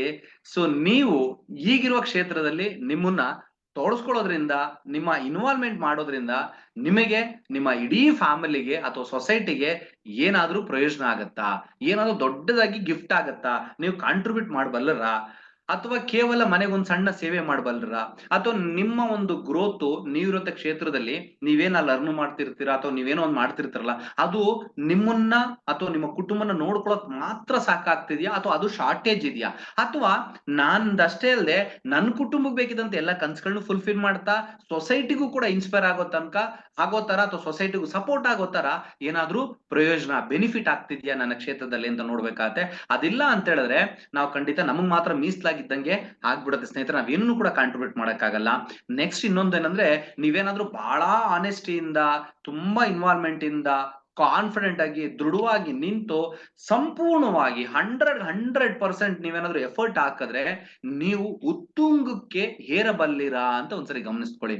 ನೀವು ಸರ್ ನನ್ನ ಹೋಲ್ ಕಂಪ್ಲೀಟ್ ನಾನು ಇನ್ವಾಲ್ವ್ ಆಗ್ತೀನಿ, ನಾನು 100% ನಿಂತ್ಕೊಳ್ತೀನಿ ಸರ್, ಅದೇನಾದ್ರೂ ಆಗ್ಲಿ ನನ್ಗೆ ಇದು ಬಿಟ್ರೆ ಇನ್ನೊಂದು ದಾರಿನೇ ಗೊತ್ತಿಲ್ಲ, ಆ ಲೆವೆಲ್ ನಾನು ಕಮಿಟ್ ಆಗ್ತೀನಿ, ಸೊ ಎಲ್ಲವೂ ಇಲ್ಲೇ ನಂದು, ನನ್ನ ಸರ್ವಸ್ವವೂ ಇಲ್ಲೇ ಅಂತ ಏನಾದ್ರೂ ನೀವು ಎಫರ್ಟ್ ಹಾಕಿದ್ರೆ ಆ ಕ್ಷೇತ್ರದಲ್ಲಿ ನೀವು ಉತ್ತುಂಗಕ್ಕೆ ಹೋಗಬಲ್ಲಿರ, ಯಶಸ್ವಿ ವ್ಯಕ್ತಿ ಆಗಬಲ್ಲಿರ ನೀವು ಅಂತ ಗಮನಿಸಿ. ಆ ತರ ಅವಕಾಶ ಇದೆ ಅಂತ ಹೇಳಿದ್ರೆ ಬಿಡಬೇಡಿ ನುಗ್ಗಿ. ಬಟ್ ಆದ್ರೆ ತುಂಬಾ ಜನಗಳಿಗೆ ಗೊತ್ತೇ ಇಲ್ಲ. ನಾವು ತುಂಬಾ ಜನಗಳನ್ನ ಪ್ರತಿನಿತ್ಯ ಜನಗಳ ಜೊತೆಲೆ ಒಡನಾಟ ಇರೋದ್ರಿಂದ, ಜನಗಳ ಜೊತೆಲೆ ನಾವು ಬೆರೆಯೋದ್ರಿಂದ, ಜನಗಳನ್ನ ಪ್ರತಿದಿನ ಮೀಟ್ ಆಗ್ತಿರ್ತೀವಿ.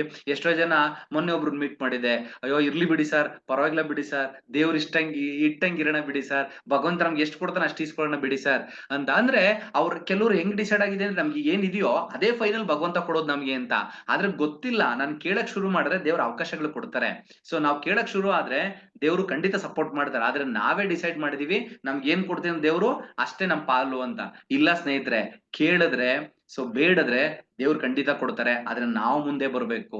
ನಾವು ಮುಂದೆ ಬರ್ಬೇಕು, ಯಾವ್ದಾದ್ರು ಆಗ್ಲಿ. ಸ್ನೇಹಿತರೆ, ನಾವು ಹೊರಗಡೆ ಒಂದೇ ₹1 ಸಂಪಾದನೆ ಮಾಡ್ಬೇಕು ಅಂತ ಹೇಳಿದ್ರೆ ನಾವು ಮುಂದೆ ಹೋದ್ರು ಮಾತ್ರ ಸಂಪಾದನೆ ಆಗತ್ತೆ. ಲೈಕ್ ಎಕ್ಸಾಂಪಲ್ ನೋಡ್ಕೊಳ್ಳಿ ನೀವು. ನಿಮ್ಗೆ ರೋಡಲ್ಲೆಲ್ಲ ಹೋಗ್ಬೇಕಾದ್ರೆ ಭಿಕ್ಷುಕರೆಲ್ಲ ಸಿಗ್ತಾರಲ್ವಾ? ಓಕೆ. ನೀವು ಯಾರನ್ನಾದ್ರೂ ಭಿಕ್ಷುಕರನ್ನ ₹1 ಆಗಿರ್ಲಿ, ₹10 ಆಗಿರ್ಲಿ ಹುಡ್ಕೊಂಡಾಗ ಹಾಕ್ತೀರಾ? ಅಥವಾ ಅವ್ರು ಬಂದ್ ಕೇಳಿದ್ರೆ ನಿಮ್ ಹತ್ರ ನೋಡಿ ಇದ್ರೆ ಹಾಕ್ತೀರಾ? ಒಂದ್ಸರಿ ಯೋಚನೆ ಮಾಡಿ ನೋಡಿ. ನೀವ್ ಯಾರು ಹುಡುಕಿ ಹೋಗಿ ಹಾಕಲ್ಲ ಸ್ನೇಹಿತರೆ. ಅವ್ರು ಒಂದ್ ಹೆಜ್ಜೆ ಮುಂದೆ ಬರ್ಬೇಕು. ಒಂದ್ ಸಣ್ಣ ಆಕ್ಷನ್, ₹1 ಕಾಯಿನು ಅವರ ಒಂದು ಪ್ಲೇಟ್ ಅಲ್ಲಿ ಬಿದ್ದು ಸೌಂಡ್ ಮಾಡ್ಬೇಕು ಅಂತ ಹೇಳಿದ್ರೆ, ಆ ಸೌಂಡ್‌ಗೂ ಒಂದ್ ಹೆಜ್ಜೆ, 2 ಹೆಜ್ಜೆ ಮುಂದೆ ಇಟ್ಟು ಬರ್ಬೇಕು. ಬಿಸ್ಲಲ್ಲಿ ನಿಂತ್ಕೋಬೇಕು, ಗಾಡಿಯಿಂದ ಗಾಡಿಗೆ ಹೋಗ್ಬೇಕು, ಪ್ರತಿ ಸಿಗ್ನಲ್ ಅಲ್ಲೋ ಇನ್ನೆಲ್ಲೋ ಕೊಡಿ ಸರ್ ಅಂತ ಕೇಳ್ಬೇಕು ಬಾಯಿ ಬಿಟ್ಟು. ಕರೆಕ್ಟಾ? ಹಾಗಾಗಿ ಭಿಕ್ಷೆ ಬೇಡೋದು ಕೂಡ ಶ್ರಮ ಇದೆ. ಒಂದೇ ₹1 ಸಂಪಾದನೆ ಮಾಡ್ಬೇಕು ಅಂತ ಹೇಳಿದ್ರು ಕೂಡ ಅವ್ರು ಒಂದ್ ಹೆಜ್ಜೆ ಇಟ್ಟು ಮುಂದಕ್ಕೆ ಬರ್ಲೇಬೇಕಾಗಿದೆ. ಹಾಗಾಗಿ ನಾವು ಕೂಡ ಅಷ್ಟೇ, ಏನಾದ್ರೂ ಸಾಧಿಸ್ಬೇಕು ಅಂತ ಬಂದಾಗ ಆ ಕ್ಷೇತ್ರದಲ್ಲಿ ನಾನು ಒಂದ್ ಹೆಜ್ಜೆ ಮುಂದಕ್ಕೆ ಬರ್ಬೇಕಾಗಿದೆ. ಅದಾಗೆ ಏನು ಆಗಲ್ಲ. ಸಂಪೂರ್ಣವಾಗಿ ಇನ್ವಾಲ್ವ್ ಆಗೋದ್ರಿಂದ ನೀವು ಗೆಲ್ಲಬಲ್ಲಿರ, ನೀವೊಂದು ಶಿಖರದ ಯಶಸ್ಸನ್ನ ಕಾಣ್ಬಲ್ಲಿರ, ಒಂದು ಬೆಟ್ಟದ ಉತ್ತುಂಗಕ್ಕೆ ಹೋಗ್ಬಲ್ರ ಅಂತ ನೀವು ಗಮನಿಸಿ ನೋಡಿ. ಹಂಗಾಗತ್ತೆ ಅಂತ ಹೇಳಿದ್ರೆ ನಿಲ್ಬೇಡಿ, ನುಗ್ಗೋಣ, ನುಗ್ಗಬೇಕಾಗತ್ತೆ. ಸೊ ಆ ತರ ಒಂದು ಗಮನಿಸ್ಬೇಕಾಗತ್ತೆ. ಅದಲ್ಲದೆ ನೋಡಿ, ನೀವು ಒಂದ್ 5, 10, 15 ವರ್ಷನ, 20 ವರ್ಷನ ಕಾಲ ನಿರಂತರವಾಗಿ ನೀವಿರೋ ಕ್ಷೇತ್ರದಲ್ಲಿ ಶ್ರಮ ಪಟ್ಟಿದ್ದೇ ಆದ್ರೆ ನಿಮ್ಮ ಭವಿಷ್ಯ ದೊಡ್ಡ ಮಟ್ಟದ ಪರಿವರ್ತನೆ ಸಿಗ್ಬಹುದು ಅಥವಾ ಪರಿವರ್ತನೆ ಆಗ್ಬಹುದು ಅಂತ ಅನ್ಸುತ್ತಾ? ಹಂಗಿದ್ರೆ ಆ ಕ್ಷೇತ್ರ, ಇಲ್ಲ ಅಂತ ಹೇಳಿದ್ರೆ ಕ್ಷೇತ್ರದ ಬದಲಾವಣೆ ತುಂಬಾ ಅವಶ್ಯಕತೆ ಇದೆ ಸ್ನೇಹಿತರೆ. ಹಾಗಾಗಿ ನೀವು 5, 10, 15 ವರ್ಷ, 20 ವರ್ಷ ನೀವೇನಾದ್ರು ಎಫರ್ಟ್ ಹಾಕ್ತೀರಾ ಅಲ್ಲಿ ಅಂದ್ರೆ ನಿಮ್ ಇಡೀ ಜೀವನನೇ ಬದಲಾಗತ್ತಾ ಅಂತ ನೋಡಿ. ಸೊ ಎಕ್ಸಾಂಪಲ್ ಕೊಡ್ತೀನಿ ನಾನು, ತುಂಬಾ ಎಕ್ಸಾಂಪಲ್ಸ್ ಗಳಿದೆ. ಸಿಕ್ಕಾಬಟ್ಟೆ ನಮ್ಗೆ ಕಣ್ಣೆದುರುಗಡೆ ಸಿಗ್ತಿದಾವೆ. ಸ್ನೇಹಿತರೆ, ಇವತ್ತು ನೋಡಿರ್ಬೋದು, ಫುಟ್ಬಾಲ್ ಜಗತ್ತಿನ ದಂತಕತೆ. ಸೊ ಇವತ್ತು ರೊನಾಲ್ಡ್ ಬಗ್ಗೆ ಕೇಳ್ತಿದೀವಿ. ಇವತ್ತು 37, 38 ವರ್ಷ ಏಜು. ಅವರ 8, 9ನೇ ವಯಸ್ಸಿಗೆ, 12ನೇ ವಯಸ್ಸಿಗೆ ಕ್ಲಬ್ ಅಲ್ಲಿ ಆಡಕ್ ಶುರು ಮಾಡಿದಂತ ಒಬ್ಬ ವ್ಯಕ್ತಿ, ಒಬ್ಬ ಮಾಲಿಯ ಮಗ ಕಡು ಬಡತನ. ಸೊ ಒಂದು ಚಿಕ್ಕ ವಯಸ್ಸಲ್ಲೇ ತಾಯಿನ ಕಳ್ಕೊಳ್ತಾರೆ. ತಂದೆಗೆ ಮುದ್ದಿನ ಮಗ, ತಂದೆಗೆ ಫುಟ್ಬಾಲ್ ಅಂದ್ರೆ ಬಹಳ ಪ್ರೀತಿ. ಆ ತಂದೆಯ ಪ್ರೀತಿ ಇವ್ರನ್ನ ಸ್ವಲ್ಪ ಒಂಚೂರು ಪುಷ್ ಮಾಡುತ್ತೆ. ಇವತ್ತು 38ನೇ ವರ್ಷಕ್ಕೆ ಸಾವಿರಾರು ಕೋಟಿ ಪ್ರಾಪರ್ಟಿ ಮಾಡಿದ್ದಾರೆ. ಸಾವಿರಾರು ಕೋಟಿ ಪ್ರಾಪರ್ಟಿ. ಜಸ್ಟ್ ಇಮ್ಯಾಜಿನ್ ಮಾಡಿ, ಸಾವಿರಾರು ಕೋಟಿ ಪ್ರಾಪರ್ಟಿ. ಆಮೇಲೆ ಅವ್ರು ಯಾವ ತರ ಒಂದು ಸಂಪಾದನೆ ಮಾಡಿದ್ದಾರೆ ಅಂತ ಹೇಳಿ ಸ್ನೇಹಿತರೆ, ಒಂದು ದಿನದ ಸಂಪಾದನೆ ಇವತ್ತು ಅವ್ರದ್ದು 3.5 ಕೋಟಿ. ಒಂದು ದಿನಕ್ಕೆ ಸಂಪಾದನೆ ಮಾಡೋದು. ಅವರು ಇನ್ಸ್ಟಾಗ್ರಾಮ್ ಅಲ್ಲಿ ಒಂದು ಪೋಸ್ಟರ್ ಹಾಕ್ಬೇಕು ಅಂತ ಹೇಳಿದ್ರೆ, ಅವರಿಗೆ ಒಂದು ಇನ್ಸ್ಟಾಗ್ರಾಮ್ ಪೋಸ್ಟರ್ಗೆ 16 ಕೋಟಿ ಡಿಮ್ಯಾಂಡ್ ಮಾಡ್ತಾರೆ. 16 ಕೋಟಿ. ನೈಕ್ ಕಂಪನಿಯವರು ಬರೋಬ್ಬರಿ 100 ಕೋಟಿ ಕೊಟ್ಟು ಅವ್ರನ್ನ ಬುಕ್ ಮಾಡಿದ್ದಾರೆ. 100 ಕೋಟಿ ಒಂದು ಅಡ್ವರ್ಟೈಸ್ಮೆಂಟ್ಗೆ. ಇಮ್ಯಾಜಿನ್ ಮಾಡಿ ಸ್ನೇಹಿತರೆ, ನಾವು ಮಿಡಲ್ ಕ್ಲಾಸ್ ಪೀಪಲ್ ಅಂತ ಏನಿದೀವಿ, ಜೀವನ ಪರ್ಯಂತ ಮನೆ 4 ಮಂದಿ ದಿನಕ್ಕೆ 8 ಗಂಟೆ 10 ಗಂಟೆ ತನಕ, 10 ಗಂಟೆ ತರ 60 ವರ್ಷ ದುಡಿದ್ರು ಕೂಡ ಎಷ್ಟೋ ಕುಟುಂಬದ 1 ಕೋಟಿ ಆಗಲ್ಲ. ಅಂತದ್ರಲ್ಲಿ ಒಂದ್ ಆಡಿಗೆ 100 ಕೋಟಿ ಅವ್ರು ತಗೊಂಡಿದ್ದಾರೆ ಅಂತ ಹೇಳಿದ್ರೆ ಅವರ ಶ್ರಮ ಎಂತದ್ದಿರ್ಬೋದು, ಯಾವ ತರದ ಒಂದು ಕ್ರಾಂತಿನ ಅವ್ರ ಕ್ಷೇತ್ರದಲ್ಲಿ ಮಾಡಿದ್ದಾರೆ ಅಂತ ಹೇಳ್ಬಿಟ್ಟು. ಸೊ ಅವ್ರಿಗೆ ಅವಕಾಶ ಸಿಕ್ತು, ಅದೃಷ್ಟ ಇತ್ತು ಅಂತಲ್ಲ. ಅವರು ಒಬ್ಬ ಮಾಲಿಯ ಮಗ, ಊಟಕ್ಕೆ ಇಲ್ದೇ ಇದ್ದವರು. ಸೊ ಕ್ಲಬ್ಗೆ ಹೋಗ್ಬೇಕಾದ್ರೆ ಸೇರ್ಕೊಳಕ್ ದುಡ್ಡು ಇಲ್ದೇ ಇದ್ದವ್ರು, ಪ್ರಾಕ್ಟೀಸ್ ಮಾಡಕ್ ಇಲ್ದೇ ಇದ್ದವ್ರು, ಬಾಲ್ ಇಲ್ದೇ ಇದ್ದವ್ರು, ಫುಟ್ಬಾಲ್ ಇಲ್ದೇ ಇದ್ದವ್ರು, ಅಂತ ಒಂದು ಕಡು ಬಡತನದಲ್ಲಿ ಬೆಳೆದಂತ ಒಬ್ಬ ವ್ಯಕ್ತಿ ಇವತ್ತು ಎಂತ ಒಂದು ದಂತಕಥೆನ ನಿರ್ಮಾಣ ಮಾಡಿದ್ದಾರೆ. ಇವಾಗ ಲೈವಿಂಗ್ ಲೆಜೆಂಡ್ ಆಗಿದ್ದಾರೆ. ಅದೇ ತರ ಕೋವಿಡ್ ಟೈಮ್ ನಲ್ಲಿ, ಕೋವಿಡ್ ಎಲ್ಲ ಶುರುವಾದಾಗ, ಸೊ ಜನಗಳ ಮಧ್ಯದಲ್ಲಿ ಇದ್ರೆ ಕೋವಿಡ್ ಅಂತೆಲ್ಲಪ್ಪ ನ್ಯೂಸ್ ಬರ್ತಿತ್ತಲ್ಲ, ಆ ಟೈಮ್ ನಲ್ಲಿ ಅವರು ಆ ಕೋವಿಡ್ ನಲ್ಲಿ ಬದುಕೋದಕ್ಕೋಸ್ಕರ ಯೋಚನೆ ಮಾಡಿ ಸ್ವಂತ ಒಂದು ಐಲ್ಯಾಂಡ್ ಅನ್ನು ಪರ್ಚೇಸ್ ಮಾಡಿದ್ದಾರೆ. ಜಸ್ಟ್ ಇದ್ದು ಬರೋದಕ್ಕೆ, ಕೋವಿಡ್ ಸ್ಪ್ರೆಡ್ ಆಗತ್ತೆ ಅನ್ನೋದಕ್ಕೋಸ್ಕರ ಒಂದು ಐಲ್ಯಾಂಡ್ ನೇ ಪರ್ಚೇಸ್ ಮಾಡಿದ್ರಂತೆ. ಇದು ಸ್ಟೋರಿ ಕೇಳಿದ್ ನಾನು, ವಾವ್, ಥಿಂಕ್ ಮಾಡಿ ನೋಡಿ ಸ್ನೇಹಿತರೆ. ಇಡೀ ಜೀವನ ಪರ್ಯಂತ ಒಂದು ಸ್ವಂತ ಮನೆ ಕಟ್ಟಕ್ ನಾವ್ ಯಾವ ಲೆವೆಲ್ಗೆ ಒದ್ದಾಡ್ತೀವಿ, ಇಡೀ ಕುಟುಂಬ ಒದ್ದಾಡ್ತೀವಿ. ಅದಕ್ಕೋಸ್ಕರ 20 ವರ್ಷ 30 ವರ್ಷ ಸಾಲ ತೀರಿಸ್ತೀವಿ. ಕೆಲವೊಂದು ಪೇರೆಂಟ್ಸ್ ಗಳು ಆ ಸಾಲ ತೀರ್ಸಕ್ ಆಗದೆ ಅಂದ್ರೆ ಮಕ್ಳಿಗೂ ಕೂಡ ಕೊಟ್ಟು ಹೋಗ್ತಾರೆ ಗಿಫ್ಟ್ ಆಗಿ, ಇಲ್ಲಪ್ಪ ನಮ್ ಕೈಲಿ ಆಗಿದ್ದೆ ಎಷ್ಟು ತೀರ್ಸಿ ಅಂತ. ಹಂಗಂದ್ರೆ ತಪ್ಪು ಅಂತ ನಾನು ಹೇಳಲ್ಲ. ಆದ್ರೆ ಕ್ಷೇತ್ರನ ನಾವು ಆಯ್ಕೆ ಮಾಡ್ಕೊಳ್ದೇನೆ ಸಾಧಿಸುವಂತ ಜಾಗಗಳನ್ನ ಹುಡಿಕೊಳ್ಳದೆ ನಮಗ್ ಗೊತ್ತಿದ್ದನ್ನ ಮಾತ್ರ ಮಾಡ್ಕೊಂಡೇ ಅಲ್ಲಿತ್ತು ಅಂತ ಹೇಳಿದ್ರೆ ಈ ತರದೊಂದು ಜೀವನ ನೋಡ್ತೀವಿ. ಆದ್ರೆ ಕ್ಷೇತ್ರಗಳನ್ನ ಆಯ್ಕೆ ಮಾಡಿಕೊಂಡು ಅಲ್ಲಿ ನಮ್ಮ ಒಂದು ಇನ್ವಾಲ್ವ್ಮೆಂಟ್ ಕೊಟ್ಟಿದ್ದೆ ಆದ್ರೆ 5, 10, 15, 20 ವರ್ಷಗಳ ಕಾಲ ದುಡಿಯಕ್ ಶುರು ಮಾಡಿದ್ವಿ ಅಂತ ಹೇಳಿದ್ರೆ ಸೊ ಅಲ್ಲಿ ಸಾಧನೆ ಆಗತ್ತೆ, ಒಂದು ಆತ್ಮತೃಪ್ತಿ ಸಿಗುವಂತ ಒಂದು ಸಕ್ಸಸ್ ನಮ್ಗೆ ಸಿಗುತ್ತೆ ಅನ್ನೋಂಗಿದ್ರೆ ಯಾಕಂತ ಕ್ಷೇತ್ರ ಮಾಡಬಾರ್ದು. ನಾವು ಅವಾಗ್ಲೂ ಹೇಳ್ದಂಗೆ ರೇಷನ್ಗೂ ಕಷ್ಟ ಪಡ್ತೀವಿ, ಪ್ಯಾಷನ್ಗೂ ಕಷ್ಟ ಪಡ್ತೀವಿ. ಕಷ್ಟ ಪಡದೆ ಉಂಟು ಅಂದ್ರೆ ಪ್ಯಾಷನ್ಗೋಸ್ಕರ ಕಷ್ಟ ಪಡೋಣ. ಯೋಚನೆ ಮಾಡಿ ನೋಡಿ, ಅವತ್ತು ಮಾಲಿಯ ಮಗ ಆದಂತ ರೊನಾಲ್ಡೋ ಅವರು ಯಾವ್ದೊಂದ್ ಜಾಬ್ಗೆ ಹೋಗ್ಬೋದಿತ್ತು ಅವತ್ತಿನ ಹೊಟ್ಟೆ ತುಂಬಿಸ್ಕೊಳ್ಳೋಕೋಸ್ಕರ, ಅವತ್ತಿನ ರೇಷನ್ಗೋಸ್ಕರ. ಬಟ್ ಆದ್ರೆ ಅವರು ಪ್ರತಿದಿನ ಇಷ್ಟಪಟ್ಟಂತ ಅವ್ರೊಳಗಡೆ ಪ್ಯಾಷನ್ ಇದ್ದಂತ ಒಂದು ಫುಟ್ಬಾಲ್ ಪ್ರಯತ್ನ ಪಟ್ರು. 12 ವರ್ಷ ಏಜು, ಇವತ್ತು 38 ವರ್ಷ ಏಜು, 26 ವರ್ಷ ಆಗತ್ತೆ ಡಿಫ್ರೆನ್ಸು. 26 ವರ್ಷಗಳ ನಿರಂತರ ಶ್ರಮ ಇವತ್ತು ಒಬ್ಬ ಸ್ಪೋರ್ಟ್ಸ್ ಪ್ಲೇಯರ್ ಅಲ್ಲೇ ಅತಿ ದೊಡ್ಡ ಶ್ರೀಮಂತ ಅನ್ನೋ ವ್ಯಕ್ತಿಯ ಪಟ್ಟ ಅವ್ರಿಗೆ ಸಿಕ್ಕಿದೆ. ಸೊ ಇವತ್ತು ಫುಟ್ಬಾಲ್ ನಲ್ಲಿ ಹೈಯೆಸ್ಟ್ ಗೋಲ್ ಮಾಡಿರುವಂತ ಒಬ್ಬ ವ್ಯಕ್ತಿ, ಸೊ ಹೈಯೆಸ್ಟ್ ಶ್ರೀಮಂತಿಕೆ ಜೀವನ ನೋಡಿದಂತ ಒಬ್ಬ ವ್ಯಕ್ತಿ, ಇವತ್ತು ಊಟಕ್ಕೆ ಗತಿ ಇಲ್ಲದಿರುವಂತ ಒಬ್ಬ ವ್ಯಕ್ತಿ ಇವತ್ತು ಕೋಟಿ ಕೋಟಿ ಬೆಲೆ ಬಾಳುವಂತ ಕಾರ್ಗಳಲ್ಲಿ ಓಡಾಡ್ತಾ ಇದ್ದಾರೆ. ಕೋಟಿ ಕೋಟಿ ಬೆಲೆ ಬಾಳುವಂತ ಅವ್ರಿಗೆ ಮ್ಯಾನೇಜರ್ ಆದಂತ ಒಬ್ಬ ವ್ಯಕ್ತಿ ಅವ್ರ ಮದುವೆಗೆ ಗಿಫ್ಟ್ ಅಂತ ಹೇಳಿದ್ರೆ, ಮ್ಯಾನೇಜರ್ ಮದ್ವೆಗೆ ಗಿಫ್ಟ್ ಏನ್ ಗೊತ್ತಾ? ಒಂದ್ ಚೈನ್, ಒಂದು ರಿಂಗು, ಒಂದು ಡೈಮಂಡ್ ರಿಂಗು ಅಲ್ಲ, ಒಂದು ಐಲ್ಯಾಂಡ್ ನೇ ಗಿಫ್ಟ್ ಆಗಿ ಕೊಟ್ಟಿದ್ದಾರೆ. ಸೊ ಥಿಂಕ್ ಮಾಡಿ ನೋಡಿ, ಆ ದುಡ್ಡು ಎಷ್ಟು ಅವರ ಸೇರಿರ್ಬೋದು ಅಂತೇಳಿ. ಇದಕ್ಕೆ ಏನ್ ಕಾರಣ? ಅದೃಷ್ಟನ ಅಲ್ಲ, ಅವರು ಆಯ್ಕೆ ಮಾಡ್ಕೊಂಡಂತ ಫೀಲ್ಡ್ ಮತ್ತೆ ಅಲ್ಲಿ ನಿರಂತರವಾಗಿ ನಿಷ್ಠೆಯಿಂದ ಪ್ರಾಮಾಣಿಕತೆ ದೃಢವಾಗಿ ನಿಂತು ಹೋರಾಡಿದ್ದ ಫಲ ಅದು. ಹಾಗಾಗಿ ಅವರು ಆ ಫುಟ್ಬಾಲ್ ಕ್ಷೇತ್ರಕ್ಕೆ ಹೋಗದೆ ಇನ್ಯಾವುದೋ ಒಂದು ಕೆಲಸದಲ್ಲಿ 26 ವರ್ಷ ನಿರಂತರವಾಗಿ ಹಾರ್ಡ್ ವರ್ಕ್ ಮಾಡಿ ನಿಷ್ಠೆಯಿಂದ ಮಾಡಿದ್ದಿದ್ರೆ ಆಗ್ತಿತ್ತಾ? ಹಾಗಾಗಿ ಅದಕ್ಕೆ ಹೇಳ್ತಾ ಇರೋದು, ಶ್ರಮ ಖಂಡಿತ ಪಡ್ತೀವಿ, ನಾವು ಕಷ್ಟ ಖಂಡಿತ ಪಡ್ತೀವಿ. ಆದ್ರೆ ಕ್ಷೇತ್ರಗಳು ಗೊತ್ತಿಲ್ಲ ಅಂದ್ರೆ ಕಷ್ಟ ಆಗುತ್ತೆ ಸ್ನೇಹಿತರೆ. ಹಾಗಾಗಿ ನಮಗೆ ಏನಾದ್ರೂ ಸಾಧಿಸೋದಕ್ಕೆ ಒಂದು ಕ್ಷೇತ್ರ ಅಂತ ಬೇಕು. ಆ ಕ್ಷೇತ್ರದ ಬಗ್ಗೆ ನೀವು ತಿಳ್ಕೊಬೇಕಾಗತ್ತೆ. ನಿಮ್ಮ ಕ್ಷೇತ್ರದ ಬಗ್ಗೆನೂ ಕೂಡ ನೀವು ಗಮನಿಸಿ ನೋಡಿ.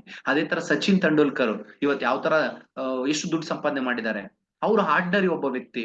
ಧೋನಿ ಆರ್ಡಿನರಿ ಪರ್ಸನ್, ಇವತ್ತು ಎಷ್ಟು ಕೋಟಿ ಕೋಟಿ ದುಡ್ಡಿದೆ. ಇವತ್ತು ಅವರ ಜೀವನ ಶೈಲಿ ಹೆಂಗಿದೆ, ಇವತ್ತು ಎಷ್ಟು ಹೆಸರು ಮಾಡಿದ್ದಾರೆ ಅವರು. ಕಾರಣ ಕ್ರಿಕೆಟ್ ಅನ್ನೋ ಒಂದು ಫೀಲ್ಡ್ ಅನ್ನು ಆಯ್ಕೆ ಮಾಡ್ಕೊಂಡಿದ್ದು. ಒಂದು ಸಣ್ಣ ಒಂದು ಕುಟುಂಬದಿಂದ ಬಂದಂತ ಒಬ್ಬ ವ್ಯಕ್ತಿ ಇವತ್ತು ಜಗತ್ ಪ್ರಸಿದ್ಧಿ ಆಗಿದ್ದಾರೆ. ಸೊ ಕಾರಣ ಏನ್ ಗೊತ್ತಾ? ಆಯ್ಕೆ ಮಾಡ್ಕೊಂಡಂತ, ಸೆಲೆಕ್ಷನ್ ಮಾಡ್ಕೊಂಡಂತ ಫೀಲ್ಡ್. ಅದೇ ವ್ಯಕ್ತಿ ಅದೇ ಆಟನ ಗಲ್ಲಿಲ್ ಆಡಿದ್ರೆ ಆಗ್ತಿತ್ತಾ? ಫ್ರೆಂಡ್ ಜೊತೆ ಎಲ್ಲೋ ಟೈಮ್ ಪಾಸ್ ಮಾಡ್ಕೊಂಡು ಆಡಿದ್ರೆ ಈ ತರದೊಂದು ಹೆಸರು, ಈ ತರದೊಂದು ಶ್ರೀಮಂತಿಕೆ ಜೀವನ, ಈ ತರದೊಂದು ಸಾಧನೆ ಅವರಿಂದ ಆಗ್ತಿತ್ತಾ? ಚಾನ್ಸೇ ಇಲ್ಲ ಅಲ್ಲ. ಸೊ ಹಾಗಾಗಿ ನಾವು ನೀವು ಕೂಡ ಹಾಗೆ ಇದೀವಿ. ಬಟ್ ನಮ್ಗೊಂದು ಕ್ಷೇತ್ರ ಅಂತ ಬೇಕು, ಆ ಕ್ಷೇತ್ರದಲ್ಲಿ ಶ್ರಮ ಅಂತ ಪಡ್ಬೇಕು. ಹಾಗಾಗಿ ನೀವಿರೋ ಕ್ಷೇತ್ರದಲ್ಲಿ 5, 10, 15, 20 ವರ್ಷಗಳ ಕಾಲ ದುಡಿತಾನೆ ಹೋದ್ರೆ ನನ್ನಿಂದ ಏನೋ ಸಾಧನೆ ಆಗತ್ತಾ ಅಂತ ಒಂದ್ಸಲಿ ಕ್ರಾಸ್ ಚೆಕ್ ಮಾಡ್ಕೊಳ್ಳಿ ಸ್ನೇಹಿತರೆ. ಇದು ನಮ್ಗೆ ಅವಶ್ಯಕತೆ ಇದೆ. ನಂತರ ನೀವು ಬೆಳೆಯಲು ನೀವಿರೋ ಕ್ಷೇತ್ರ ಅಥವಾ ನೀವಿರೋ ಫೀಲ್ಡ್ ಮತ್ತೆ ಅಲ್ಲಿ ನಿಮ್ಗೆ ಸಪೋರ್ಟ್ಗೆ ಅಂತ ಬರುವವರು ಅವ್ರು ಶ್ರಮ ಹಾಕಿದ್ರು ಕೂಡ ಅದ್ ನಿಮ್ಗೆ ಸಪೋರ್ಟ್ ಆಗಿ ನಿಲ್ಲುತ್ತಾ, ಅದ್ ನಿಮ್ಗೆ ಹೆಲ್ಪ್ ಆಗತ್ತಾ ಅಂತ ಯೋಚನೆ ಮಾಡಿ. ಈಗ ಒಬ್ಬ ಧೋನಿ ಅನ್ನೋ ವ್ಯಕ್ತಿ ಯಶಸ್ವಿ ಯಾಕಾದ್ರು ಅಂತ ಹೇಳಿದ್ರೆ ಅವ್ರ ಎಫರ್ಟ್ ಜೊತೆಗೆ ಆ ತಂಡದ ಎಫರ್ಟ್ ಕೂಡ ಇತ್ತು. ಆ ತಂಡನು ಕೂಡ ಬ್ಯಾಲೆನ್ಸ್ ಮಾಡ್ತಾ ಆ ತಂಡದ ಸಪೋರ್ಟ್ ಇವ್ರು ಕೊಟ್ರು, ಇವ್ರಿಗೂ ಕೂಡ ತಂಡದ ಸಪೋರ್ಟ್ ಸಿಕ್ಕಿ ಒಂದು ಟೀಮ್ ವರ್ಕ್ ಮುಖಾಂತರ ಹೆಸರು ಮಾಡಕ್ಕಾಯ್ತು, ಸಾಧನೆ ಮಾಡಕ್ಕಾಯ್ತು. ಜೊತೆಗೆ ಇವ್ರಿದ್ದಂತ ಐಡಿಯಾಗಳನ್ನ ಅವ್ರಿಗೂ ಕೊಟ್ಟು ಅವ್ರ ಜೊತೆ ಇರುವಂತಹ ಸಹಪಾಠಿಗಳು ಕೂಡ ಮೇಲ್ ಬರೋದಕ್ಕೆ ಅನುಕೂಲ ಮಾಡಿಕೊಟ್ರು. ಸಹಪಾಠಿಗಳಿಂದ ಕಲ್ತ್ಕೊಂಡು ಇವರು ಮೇಲ್ ಬರೋದಕ್ಕೆ ಅನುಕೂಲ ಆಯ್ತು. ಆ ತರ ನೀವಿರುವಂತ ಕ್ಷೇತ್ರದಲ್ಲಿ ನಿಮ್ದೇ ಆದಂತ ಒಂದು ತಂಡ, ನಿಮ್ಮದೇ ಆದಂತ ಒಂದು ಟೀಮ್ ಇದ್ದು ಆ ಟೀಮ್ಗೆ ನೀವು ಸಪೋರ್ಟ್ ಮಾಡ್ಬೋದಾ ಅಥವಾ ನಿಮ್ಗೆ ಆ ತಂಡದಿಂದ ಸಪೋರ್ಟ್ ಸಿಕ್ಕಿ ಬೆಳಿಬಹುದಾ ಅಂತ ಯೋಚನೆ ಮಾಡಿ ನೋಡಿ. ಯಾಕಂದ್ರೆ ಸ್ನೇಹಿತರೆ, ನಮ್ಗೆ ಕೆಲವರು ಹೇಳ್ತಿರ್ತಾರೆ, ಬುಕ್ಸ್ ಗಳಲ್ಲೂ ಇದಾವೆ, ಸಾಕಷ್ಟು ಸಾರಿ ಹೇಳ್ತಿರ್ತಾರೆ, ನಾವೇ ಎಲ್ಲಾ ತರ ತಪ್ಪುಗಳು ಮಾಡಿ ಎಲ್ಲಾ ತಪ್ಪುಗಳನ್ನು ಅರ್ಥ ಮಾಡ್ಕೊಂಡು ಆ ಒಂದೊಂದು ತಪ್ಪಲ್ಲೂ ಕೂಡ ಒಂದೊಂದು ಅನುಭವ ಪಡ್ಕೊಂಡು ಸರಿ ಮಾಡ್ಕೊಳ್ತೀವಿ ಅಂದ್ರೆ ಇಡೀ ಜೀವನ 100 ವರ್ಷ ಅಲ್ಲ 500 ವರ್ಷ ಒಬ್ಬ ಮನುಷ್ಯನ್ ಕೊಟ್ಟರು ಸಾಕಾಗಲ್ಲ. ಯಾಕಂದ್ರೆ ಜಗತ್ತಲ್ಲಿ ಅಷ್ಟೊಂದು ತಪ್ಪು ಮಾಡೋಕೆ ಅವಕಾಶ ಇದೆ, ಸರಿ ಮಾಡ್ಕೊಳಕ್ ಅವಕಾಶ ಇದೆ. ಅದಕ್ಕೆ ಹೇಳ್ತಾರೆ, ಯಾಕೆ ಬುಕ್ಸ್ ಗಳು ಓದ್ಬೇಕು, ಯಾಕೆ ಟ್ರೈನಿಂಗ್ ಗಳು ತಗೋಬೇಕು, ಯಾಕೆ ಜನಗಳ ಮಧ್ಯದಲ್ಲಿ ಬದುಕ್ಬೇಕು, ಯಾಕೆ ಜನಗಳನ್ನ ಗಮನಿಸ್ಬೇಕು ಅಂತ ಹೇಳಿದ್ರೆ ಎಲ್ಲಾ ತಪ್ಪು ನಾನು ಒಬ್ನೇ ಮಾಡಿ ಸರಿ ಮಾಡ್ಕೊಳ್ಳೋಷ್ಟು ಜೀವನ ಅಷ್ಟು ದೊಡ್ಡದಿಲ್ಲ, ಅಷ್ಟು ವಿಶಾಲವಾಗಿ 300 ವರ್ಷ 400 ವರ್ಷ 500 ವರ್ಷ ಇಲ್ಲ. ಸೊ ಯಾವಾಗ ಯಾರು ಅಂತ ಗೊತ್ತಿಲ್ಲ. ಲೈಫ್ ಅಂದ್ರೇನೆ ಅನಿಶ್ಚಿತತೆ, ಯಾವಾಗ ಅಂತ ಗೊತ್ತಿಲ್ಲ. ಹಾಗಾಗಿ ನಾವ್ ಯಾಕೆ ಜನಗಳ ಜೊತೆಲಿ, ತಂಡದ ಜೊತೆಲಿ, ಸುತ್ತಮುತ್ತ ಇರೋ ಜೊತೆಲಿ ಇರಬೇಕು, ತರಬೇತಿಗಳು ತಗೋಬೇಕು ಅಂತ ಹೇಳಿದ್ರೆ ಎಲ್ಲರ ತಪ್ಪಿದ್ನನ್ನು ಕೂಡ ನಾನ್ ಪಾಠ ಕಲಿಬಹುದು. ಬೇರೆ ಸುತ್ತಮುತ್ತ 10 ಜನ ಏನೋ ತಪ್ಪು ಮಾಡ್ತೀರಿ ಅಂದ್ರೆ ಆ ತಪ್ಪುಗಳು ನಮಗ್ ದಾರಿ ತೋರಿಸ್ತವೆ ಅನ್ನೋಂಗಿದ್ರೆ ಯಾಕೆ ಜನಗಳ ಜೊತೆಲಿ ಇರಬಾರ್ದು, ಯಾಕೆ ನಾವು ಕಲಿಬಾರ್ದು, ಯಾಕೆ ಬುಕ್ಸ್ ಗಳು ಓದಬಾರ್ದು ಅಂತ ಗಮನಿಸಿ ನೋಡಿ ನೀವು. ಸೊ ಯಾಕೆ ಇದನ್ನೆಲ್ಲ ಮಾಡ್ಬೇಕು ಅಂದ್ರೆ ಎಲ್ಲರ ತಪ್ಪುಗಳು ಕೂಡ ನಮಗ್ ದಾರಿ ದೀಪ ಆಗ್ತದೆ. 10 ಜನ ಮಾಡೋ ತಪ್ಪುನ ನಾನ್ ಮಾಡಬಾರ್ದು ನಿರ್ಧಾರ ತಗೊಂಡ್ರೆ 10 ತಪ್ಪು ನನ್ನ ಜೀವನದಲ್ಲಿ ಕಮ್ಮಿ ಆಗ್ತವೆ. ಮಾಡ್ತೇವೆ, ನಾನು ಯಶಸ್ಸಾಗ್ತೀನಿ. ಹಾಗಾಗಿ ನೀವಿರೋ ಕ್ಷೇತ್ರದಲ್ಲಿ ತಂಡದ ಸಪೋರ್ಟ್ ಇದೆಯಾ, ಟೀಮ್ ವರ್ಕ್ ಸಪೋರ್ಟ್ ಇದೆಯಾ, ಆ ಗ್ರೂಪ್ ನಿಂದ ನೀವು ಸಪೋರ್ಟ್ ತಗೊಂಡು ನೀವು ಒಂದು ಒಳ್ಳೆ ಯಶಸ್ಸನ್ನ ಪಡಿಬೋದಾ ಅಂತ ಗಮನಿಸಿ ನೋಡಿ. ಹಂಗಿಲ್ಲ, ನೀವ್ ಏಕಾಂಗಿಯಾಗಿ ಹೋರಾಡ್ಬೇಕು, ಆ ಏಕಾಂಗಿ ಹೋರಾಡೋದು ಕೂಡ ಸಾಧನೆ ಕಡೆ ಕರ್ಕೊಂಡೋಗಲ್ಲ ಅಂತ ಹೇಳಿದ್ರೆ ಖಂಡಿತ ಕ್ಷೇತ್ರದ ಬದಲಾವಣೆ ಅವಶ್ಯಕತೆ ಇದೆ ಸ್ನೇಹಿತರೆ. ನಾವು ಬದಲಾಗ್ಬೇಕಾಗತ್ತೆ. ಸೊ ನಂತರ ನಮ್ಮನ್ನ ನಾವು ಬದಲಾಯಿಸ್ಕೊಳ್ಳುವಂತ ವಿಷಯ ಅಂತ ಬಂತು ಅಂತ ಹೇಳಿದ್ರೆ, ಸೊ ಇಲ್ಲಿ ಇನ್ನೊಂದು ವಿಷಯ ತುಂಬಾ ಇಂಪಾರ್ಟೆಂಟ್ ಆಗಿ ಬರ್ಬೇಕಾದ್ದು, ನಿಮ್ಮ ಕ್ಷೇತ್ರ ಮತ್ತೆ ನಿಮ್ಮ ಸಿದ್ಧತೆ. ಇಲ್ಲಿ ತನಕ ನಿಮ್ಮ ಕ್ಷೇತ್ರ ಮತ್ತೆ ನೀವು ಕ್ರಾಂತಿ ಮಾಡಬಲ್ಲಿರಾ ಅನ್ನೋದ್ರ ಬಗ್ಗೆ ನಾವು ಮಾತಾಡಿದ್ವಿ. ಸೊ ನಾನು ನನ್ನ ಕ್ಷೇತ್ರದಲ್ಲಿ ಕ್ರಾಂತಿ ಮಾಡ್ಬೇಕು ಅಂತ ಹೇಳಿದ್ರೆ ಆ ಕ್ಷೇತ್ರದ ಬಗ್ಗೆ, ಫೀಲ್ಡ್ ಬಗ್ಗೆ, ನಾನಿರೋ ಜಾಗದ ಬಗ್ಗೆ, ನಾನು ನಿಂತಿರುವಂತ ಜಾಗದ ಬಗ್ಗೆ ನಮ್ಗೊಂದು ಅರಿವಿರ್ಬೇಕಾಗಿತ್ತು. ಅದ್ರ ಪವರ್ ನಮ್ಗೆ ಅರ್ಥ ಆಗ್ಬೇಕಾಗಿತ್ತು. ಕರೆಕ್ಟ್ ಅಲ್ವಾ? ಅದ್ರ ಪವರ್ ಅರ್ಥ ಆಗಿಲ್ಲ ಅಂದ್ರೆ ವರ್ಕ್ ಆಗಲ್ಲ. ಸಿಂಪಲ್ ಆಗಿ ಹೇಳ್ತೀನಿ, ನಿಮ್ ಹತ್ರ ಎಲ್ಲರ ಹತ್ರ ಫೋನ್ ಇದೆ, ನಾವೆಲ್ಲರೂ ಫೋನ್ ಯೂಸ್ ಮಾಡ್ತಾ ಇದೀವಿ. ಪ್ರತಿ ಫೋನ್ಗೂ ಒಂದು ಚಾರ್ಜರ್ ಅಂತ ಇದೆ. ನಿಮ್ಮನೇಲಿ ಒಂದು 2-3 ತರದ ಚಾರ್ಜರ್ ಆದ್ರೂ ಇರ್ತವೆ, ಯಾಕಂದ್ರೆ 2-3 ಫೋನ್ ಅಂತ ಇದ್ದೇ ಇರ್ತವೆ. ಎಲ್ಲಾ ಚಾರ್ಜರ್ಗಳು ಕೂಡ ಒಂದೇ ಸಮಕ್ಕೆ ಒಂದೇ ರೀತಿನಲ್ಲಿ ಬ್ಯಾಟ್ರಿನ ಫುಲ್ ಮಾಡ್ಕೊಡ್ತಾವ? ಇಲ್ಲ ಅಲ್ವಾ? ಒಂದೊಂದು ಚಾರ್ಜರ್ಗೂ ಒಂದೊಂದು ಪವರ್ ಇರುತ್ತೆ. ಫಾಸ್ಟ್ ಚಾರ್ಜರ್ ಕೇವಲ 20 ನಿಮಿಷಕ್ಕೆ ಫಾಸ್ಟ್ ಆಗಿ ಚಾರ್ಜ್ ಆಗೋದಿರುತ್ತೆ, ಕೆಲವೊಂದು 10 ನಿಮಿಷಕ್ಕೆ ಫಾಸ್ಟ್ ಆಗಿ ಚಾರ್ಜ್ ಆಗಿರುತ್ತೆ, ಕೆಲವೊಂದು ಹಳೇದಿರುತ್ತೆ 1-1.5 ಗಂಟೆ ಬೇಕಾಗತ್ತೆ, ಇನ್ ಕೆಲವೊಂದು 2 ಗಂಟೆ ಹಾಕಿದ್ರು ಫುಲ್ ಚಾರ್ಜ್ ಆಗಲ್ಲ. ಅದ್ರ ಅರ್ಥ ಎಲ್ಲವೂ ಚಾರ್ಜರೇ, ಆದ್ರೆ ಒಳಗಡೆ ಪವರ್ ಬೇರೆ, ಒಳಗಡೆ ಪವರ್ ಬೇರೆ. ಹಾಗೆ ನಾವಿರುವಂತ ಕ್ಷೇತ್ರಗಳು ನಮ್ ತರ ಆ ಚಾರ್ಜರ್ಗಳ ತರ ತುಂಬಾ ಕ್ಷೇತ್ರಗಳಿದಾವೆ, ತುಂಬಾ ಕ್ಷೇತ್ರಗಳಿದಾವೆ, ಎಷ್ಟೊಂದು ಕ್ಷೇತ್ರಗಳಿದಾವೆ. ಆ ಎಲ್ಲಾ ಕ್ಷೇತ್ರಗಳು ಕೂಡ ಒಳಗಡೆ ಪವರ್ ನೀವು ಅರ್ಥ ಮಾಡ್ಕೋಬೇಕು. ಆ ಕ್ಷೇತ್ರದ ಪವರ್ ಎಷ್ಟಿದೆ, ಎಲ್ಲಿಗೆ ರೀಚ್ ಮಾಡಬಲ್ಲೆ, ನಾನು ಯೂಸ್ ಆಗತ್ತಾ, ನಾನು 50 ವರ್ಷ ಇದ್ದು ಏನ್ ಮಾಡಕ್ಕಾಗಲ್ವೋ ಅದನ್ನ ಇನ್ನೊಂದು ಕ್ಷೇತ್ರದಲ್ಲಿ 10 ವರ್ಷದಲ್ಲಿ ಮಾಡ್ಬೋದು ಅಂದಾಗ ಯಾಕೆ ಆ ಕ್ಷೇತ್ರ ಬದಲಾವಣೆ ಮಾಡ್ಕೋಬಾರ್ದು? ಇದ್ದಂಗೆ ಇರ್ತೀನಿ, ಗೊತ್ತಿರೋ ತರನೇ ಇರ್ತೀನಿ, ಆ ಕಪ್ಪ ಹಾಕಿದ ಹಾಲದ ಮರ ಅನ್ಕೊಂಡು ನಾನು ಅಲ್ಲೇ ಇರ್ತೀನಿ, ಅದರಿಂದ ಜೀವನ ಬದಲಾಗಲ್ಲ ಸ್ನೇಹಿತರೆ. ಸೊ ಬದುಕ್ಬೋದು ಅಷ್ಟೇ. ಹಾಗಾಗಿ ಕ್ಷೇತ್ರದ ಬದಲಾವಣೆ, ಕ್ಷೇತ್ರದ ಸಿದ್ಧತೆ ತುಂಬಾ ತುಂಬಾ ತುಂಬಾ ಅವಶ್ಯಕತೆ ಇದೆ ನಮ್ಗಳ ಲೈಫ್ ನಲ್ಲಿ. ಈಗ ಕ್ಷೇತ್ರದಲ್ಲಿ ಕ್ರಾಂತಿ ಮಾಡೋಕ್ಕೋಸ್ಕರ ಅದ್ರ ಪವರ್ ತಿಳ್ಕೊಳ್ಳಿ ಅಂತ ನಾನು ಹೇಳಿದೆ. ಈಗ ಕ್ಷೇತ್ರದ ಸಿದ್ಧತೆ ಹೆಂಗಿದೆ ಅಂತ ನೋಡೋಣ. ಸೊ ಇದು ತುಂಬಾ ಮುಖ್ಯಬೇಕು ನೋಡಿ. ನೀವಿರೋ ಕ್ಷೇತ್ರದ ಬಗ್ಗೆ ಸಂಪೂರ್ಣವಾಗಿ ನಿಮಗೆ ಅರಿವಾಗಿದೆ ಅನ್ನೋದೇ ಆದ್ರೆ, ನಿಮ್ಗೆ ಅಲ್ಲಿ ಲವ್ ಸರ್ ಈಗ ಅರಿವಾಗ್ತಿದೆ, ನಾನಿರೋ ಜಾಗ, ನಾನು ಬಟ್ಟೆ ಅಂಗಡಿ ಕೆಲಸ ಮಾಡ್ತಾ ಇದೀನಿ, ಅಲ್ಲಿ ಎಷ್ಟು ವರ್ಷ ವರ್ಕ್ ಮಾಡಿದ್ರೆ ನಾನು ಓನರ್ ಆಗ್ಬಹುದು, ನಾನೊಂದು ಬೇಕರಿ ಕೆಲಸ ಮಾಡ್ತಾ ಇದ್ದೀನಿ ಸರ್, ಎಷ್ಟು ವರ್ಷ ವರ್ಕ್ ಮಾಡ್ರೆ ಸರ್ ನಾನೊಂದು 10, 15, 20 ಬೇಕರಿ ಓಪನ್ ಮಾಡಿ ಫ್ರಾಂಚೈಸಿ ಓಪನ್ ಮಾಡ್ಬೋದು. ಅಕಸ್ಮಾತ್ ಸರ್ ನಾನೊಂದು ಫ್ಯಾಕ್ಟ್ರಿಗೆ ಹೋಗ್ತಾ ಇದ್ದೀನಿ, ಎಷ್ಟು ವರ್ಷ, ಒಂದ್ 20 ವರ್ಷ ವರ್ಕ್ ಮಾಡ್ರೆ ನಾನು ಅಂತದೊಂದು 5-6 ಫ್ಯಾಕ್ಟ್ರಿ ಮಾಡ್ಬೋದಾ? ಈಗ ನಿಮ್ಗೆ ಅರಿವಾಗ್ಬೇಕಾಗಿದೆ. ಓಕೆ, ಒಂದು. ಆಮೇಲೆ ಅದಾಗಿದೆ ಅಂದ್ರೆ ಅದಾದ್ಮೇಲೆ ನೋಡ್ಬೇಕಾದ್ರೆ ಅಂದ್ರೆ ಈಗ ನಿಮ್ ಕ್ಷೇತ್ರದಲ್ಲಿ ನಿಮ್ ಸಿದ್ಧತೆ ಹೆಂಗಿದೆ, ನೀವೇನ್ ಸಿದ್ಧತೆ ಮಾಡ್ಕೊಂಡಿದ್ದೀರಾ, ಇದು ತುಂಬಾ ಮುಖ್ಯ ಆಗತ್ತೆ. ಯಾಕಂದ್ರೆ ಕ್ಷೇತ್ರನೂ ಬಹಳ ಮುಖ್ಯ, ಆ ಕ್ಷೇತ್ರದ ಪವರ್ ಕೂಡ ಬಹಳ ಮುಖ್ಯ. ಆ ಕ್ಷೇತ್ರದಲ್ಲಿ ಪ್ರಿಪ್ರೇಷನ್ಸ್ ತುಂಬಾ ಇಂಪಾರ್ಟೆಂಟ್. ವಿತೌಟ್ ಪ್ರಿಪ್ರೇಷನ್ಸ್, ಸಿದ್ಧತೆ ಮಾಡಿಕೊಳ್ಳದೆ ಯಾವ ಕೆಲಸದಲ್ಲೂ, ಯಾವ ಕ್ಷೇತ್ರದಲ್ಲೂ, ಯಾವ ಫೀಲ್ಡ್ ನಲ್ಲೂ ಕೂಡ ಕಿಂಚಿತ್ತು ಏನು ಮಾಡಕ್ ಆಗೋದೇ ಇಲ್ಲ ಸ್ನೇಹಿತರೆ. ಧೋನಿ ಅವರು ಏನೇ ಎಕ್ಸ್ಪರ್ಟ್ ಆದ್ರೂ ಕೂಡ ಪ್ರತಿ ಮ್ಯಾಚ್ ಅನ್ನ ಸ್ಟಡಿ ಮಾಡ್ತಾರೆ, ಕೋಚ್ ಜೊತೆ ಕೂತ್ಕೊಂಡು ಡಿಸ್ಕಷನ್ ಮಾಡ್ತಾರೆ, ಟೀಮ್ ಮೇಟ್ಸ್ ಜೊತೆ ಕೂತ್ಕೊಂಡು ಡಿಸ್ಕಷನ್ ಮಾಡ್ತಾರೆ. ಹೆಂಗ್ ಸ್ಟಡಿ ಮಾಡ್ತಾರೆ ಅಂದ್ರೆ, ಇವತ್ ನಾವ್ ಆಡ್ತಾರೋ ಮ್ಯಾಚು ಯಾವ್ದು, ಯಾರೊಟ್ಟಿಗೆ ಮ್ಯಾಚ್ ಆಡ್ತಾ ಇದೀವಿ, ಯಾವ ಪಿಚ್ ನಲ್ಲಿ ಆಡ್ತಿದೀವಿ, ಪಿಚ್ ನಲ್ಲಿ ಆಡ್ತಿರುವಂತ ಸಮಯ ಯಾವುದು, ರಾತ್ರಿನ ಬೆಳಗ್ಗೆನ, ರಾತ್ರಿ ಆದ್ರೆ ಎಷ್ಟು ಹಿಮ ಬೀಳುತ್ತೆ, ಯಾವ ತರ ಬೌನ್ಸ್ ಆಗುತ್ತೆ, ಬ್ಯಾಟ್ಸ್ಮನ್ ಗಳಿಗೆ ಸಪೋರ್ಟ್ ಆಗತ್ತಾ, ಬೌಲರ್ ಗಳಿಗೆ ಸಪೋರ್ಟ್ ಆಗತ್ತಾ, ಫಸ್ಟ್ ಹಾಫ್ ಬ್ಯಾಟ್ಸ್ಮನ್ ಸಪೋರ್ಟ್ ಆಗತ್ತಾ, ಇಲ್ಲ ಸೆಕೆಂಡ್ ಹಾಫ್ ಬ್ಯಾಟ್ಸ್ಮನ್ ಸಪೋರ್ಟ್ ಆಗತ್ತಾ. ಸೊ ಮತ್ತೆ ಎದುರಾಳಿ ತಂಡದಲ್ಲಿ ಸ್ಪಿನ್ನರ್ ಗಳಿದಾರಾ ಅಥವಾ ಫಾಸ್ಟ್ ಬೌಲರ್ಸ್ ಗಳಿದಾರಾ, ಇವ್ನಿಂಗ ಇಬ್ನಿ ಬೀಳುತ್ತಾ, ಸ್ಪಿನ್ನರ್ ಜಾಸ್ತಿ ಬರ್ತಾರ ಅಲ್ಲಿ ಅಥವಾ ಫಾಸ್ಟ್ ಬಾಲ್ ನ ಅವ್ರು ಯುಟಿಲೈಸ್ ಮಾಡ್ತಾರ. ಮತ್ತೆ ಈ ಪಿಚ್ ನ ಹಿಸ್ಟಾರಿಕಲ್ ನೋಡ್ತಾರೆ, ಆ ಹಿಸ್ಟ್ರಿ ಚೆಕ್ ಮಾಡ್ತಾರೆ. ಇದು ಪಿಚ್ ಓಪನ್ ಆದಾಗಿಂದನೂ ಕೂಡ ರಾತ್ರಿ ಆಡಿದ ಮ್ಯಾಚ್ ಗಳು ಜಾಸ್ತಿ ಸೆಕೆಂಡ್ ಬ್ಯಾಟಿಂಗ್ ಅಲ್ಲಿ ಗೆದ್ದಿದಾರ, ಫಸ್ಟ್ ಬ್ಯಾಟಿಂಗ್ ಅಲ್ಲಿ ಗೆದ್ದಿದಾರ, ಅಥವಾ ಬೆಳಿಗ್ಗೆ ಆದ್ರೆ ಬೆಳಿಗ್ಗೆ, ಇವೆಲ್ಲವೂ ಕೂಡ ಸ್ಟಡಿ ಸ್ನೇಹಿತರೆ. ಇವೆಲ್ಲವೂ ಕೂಡ ಏನಂತಾರೆ, ಪ್ರಿಪ್ರೇಷನ್ ಅಂತಾರೆ, ಸಿದ್ಧತೆ ಅಂತ ಕರೀತಾರೆ.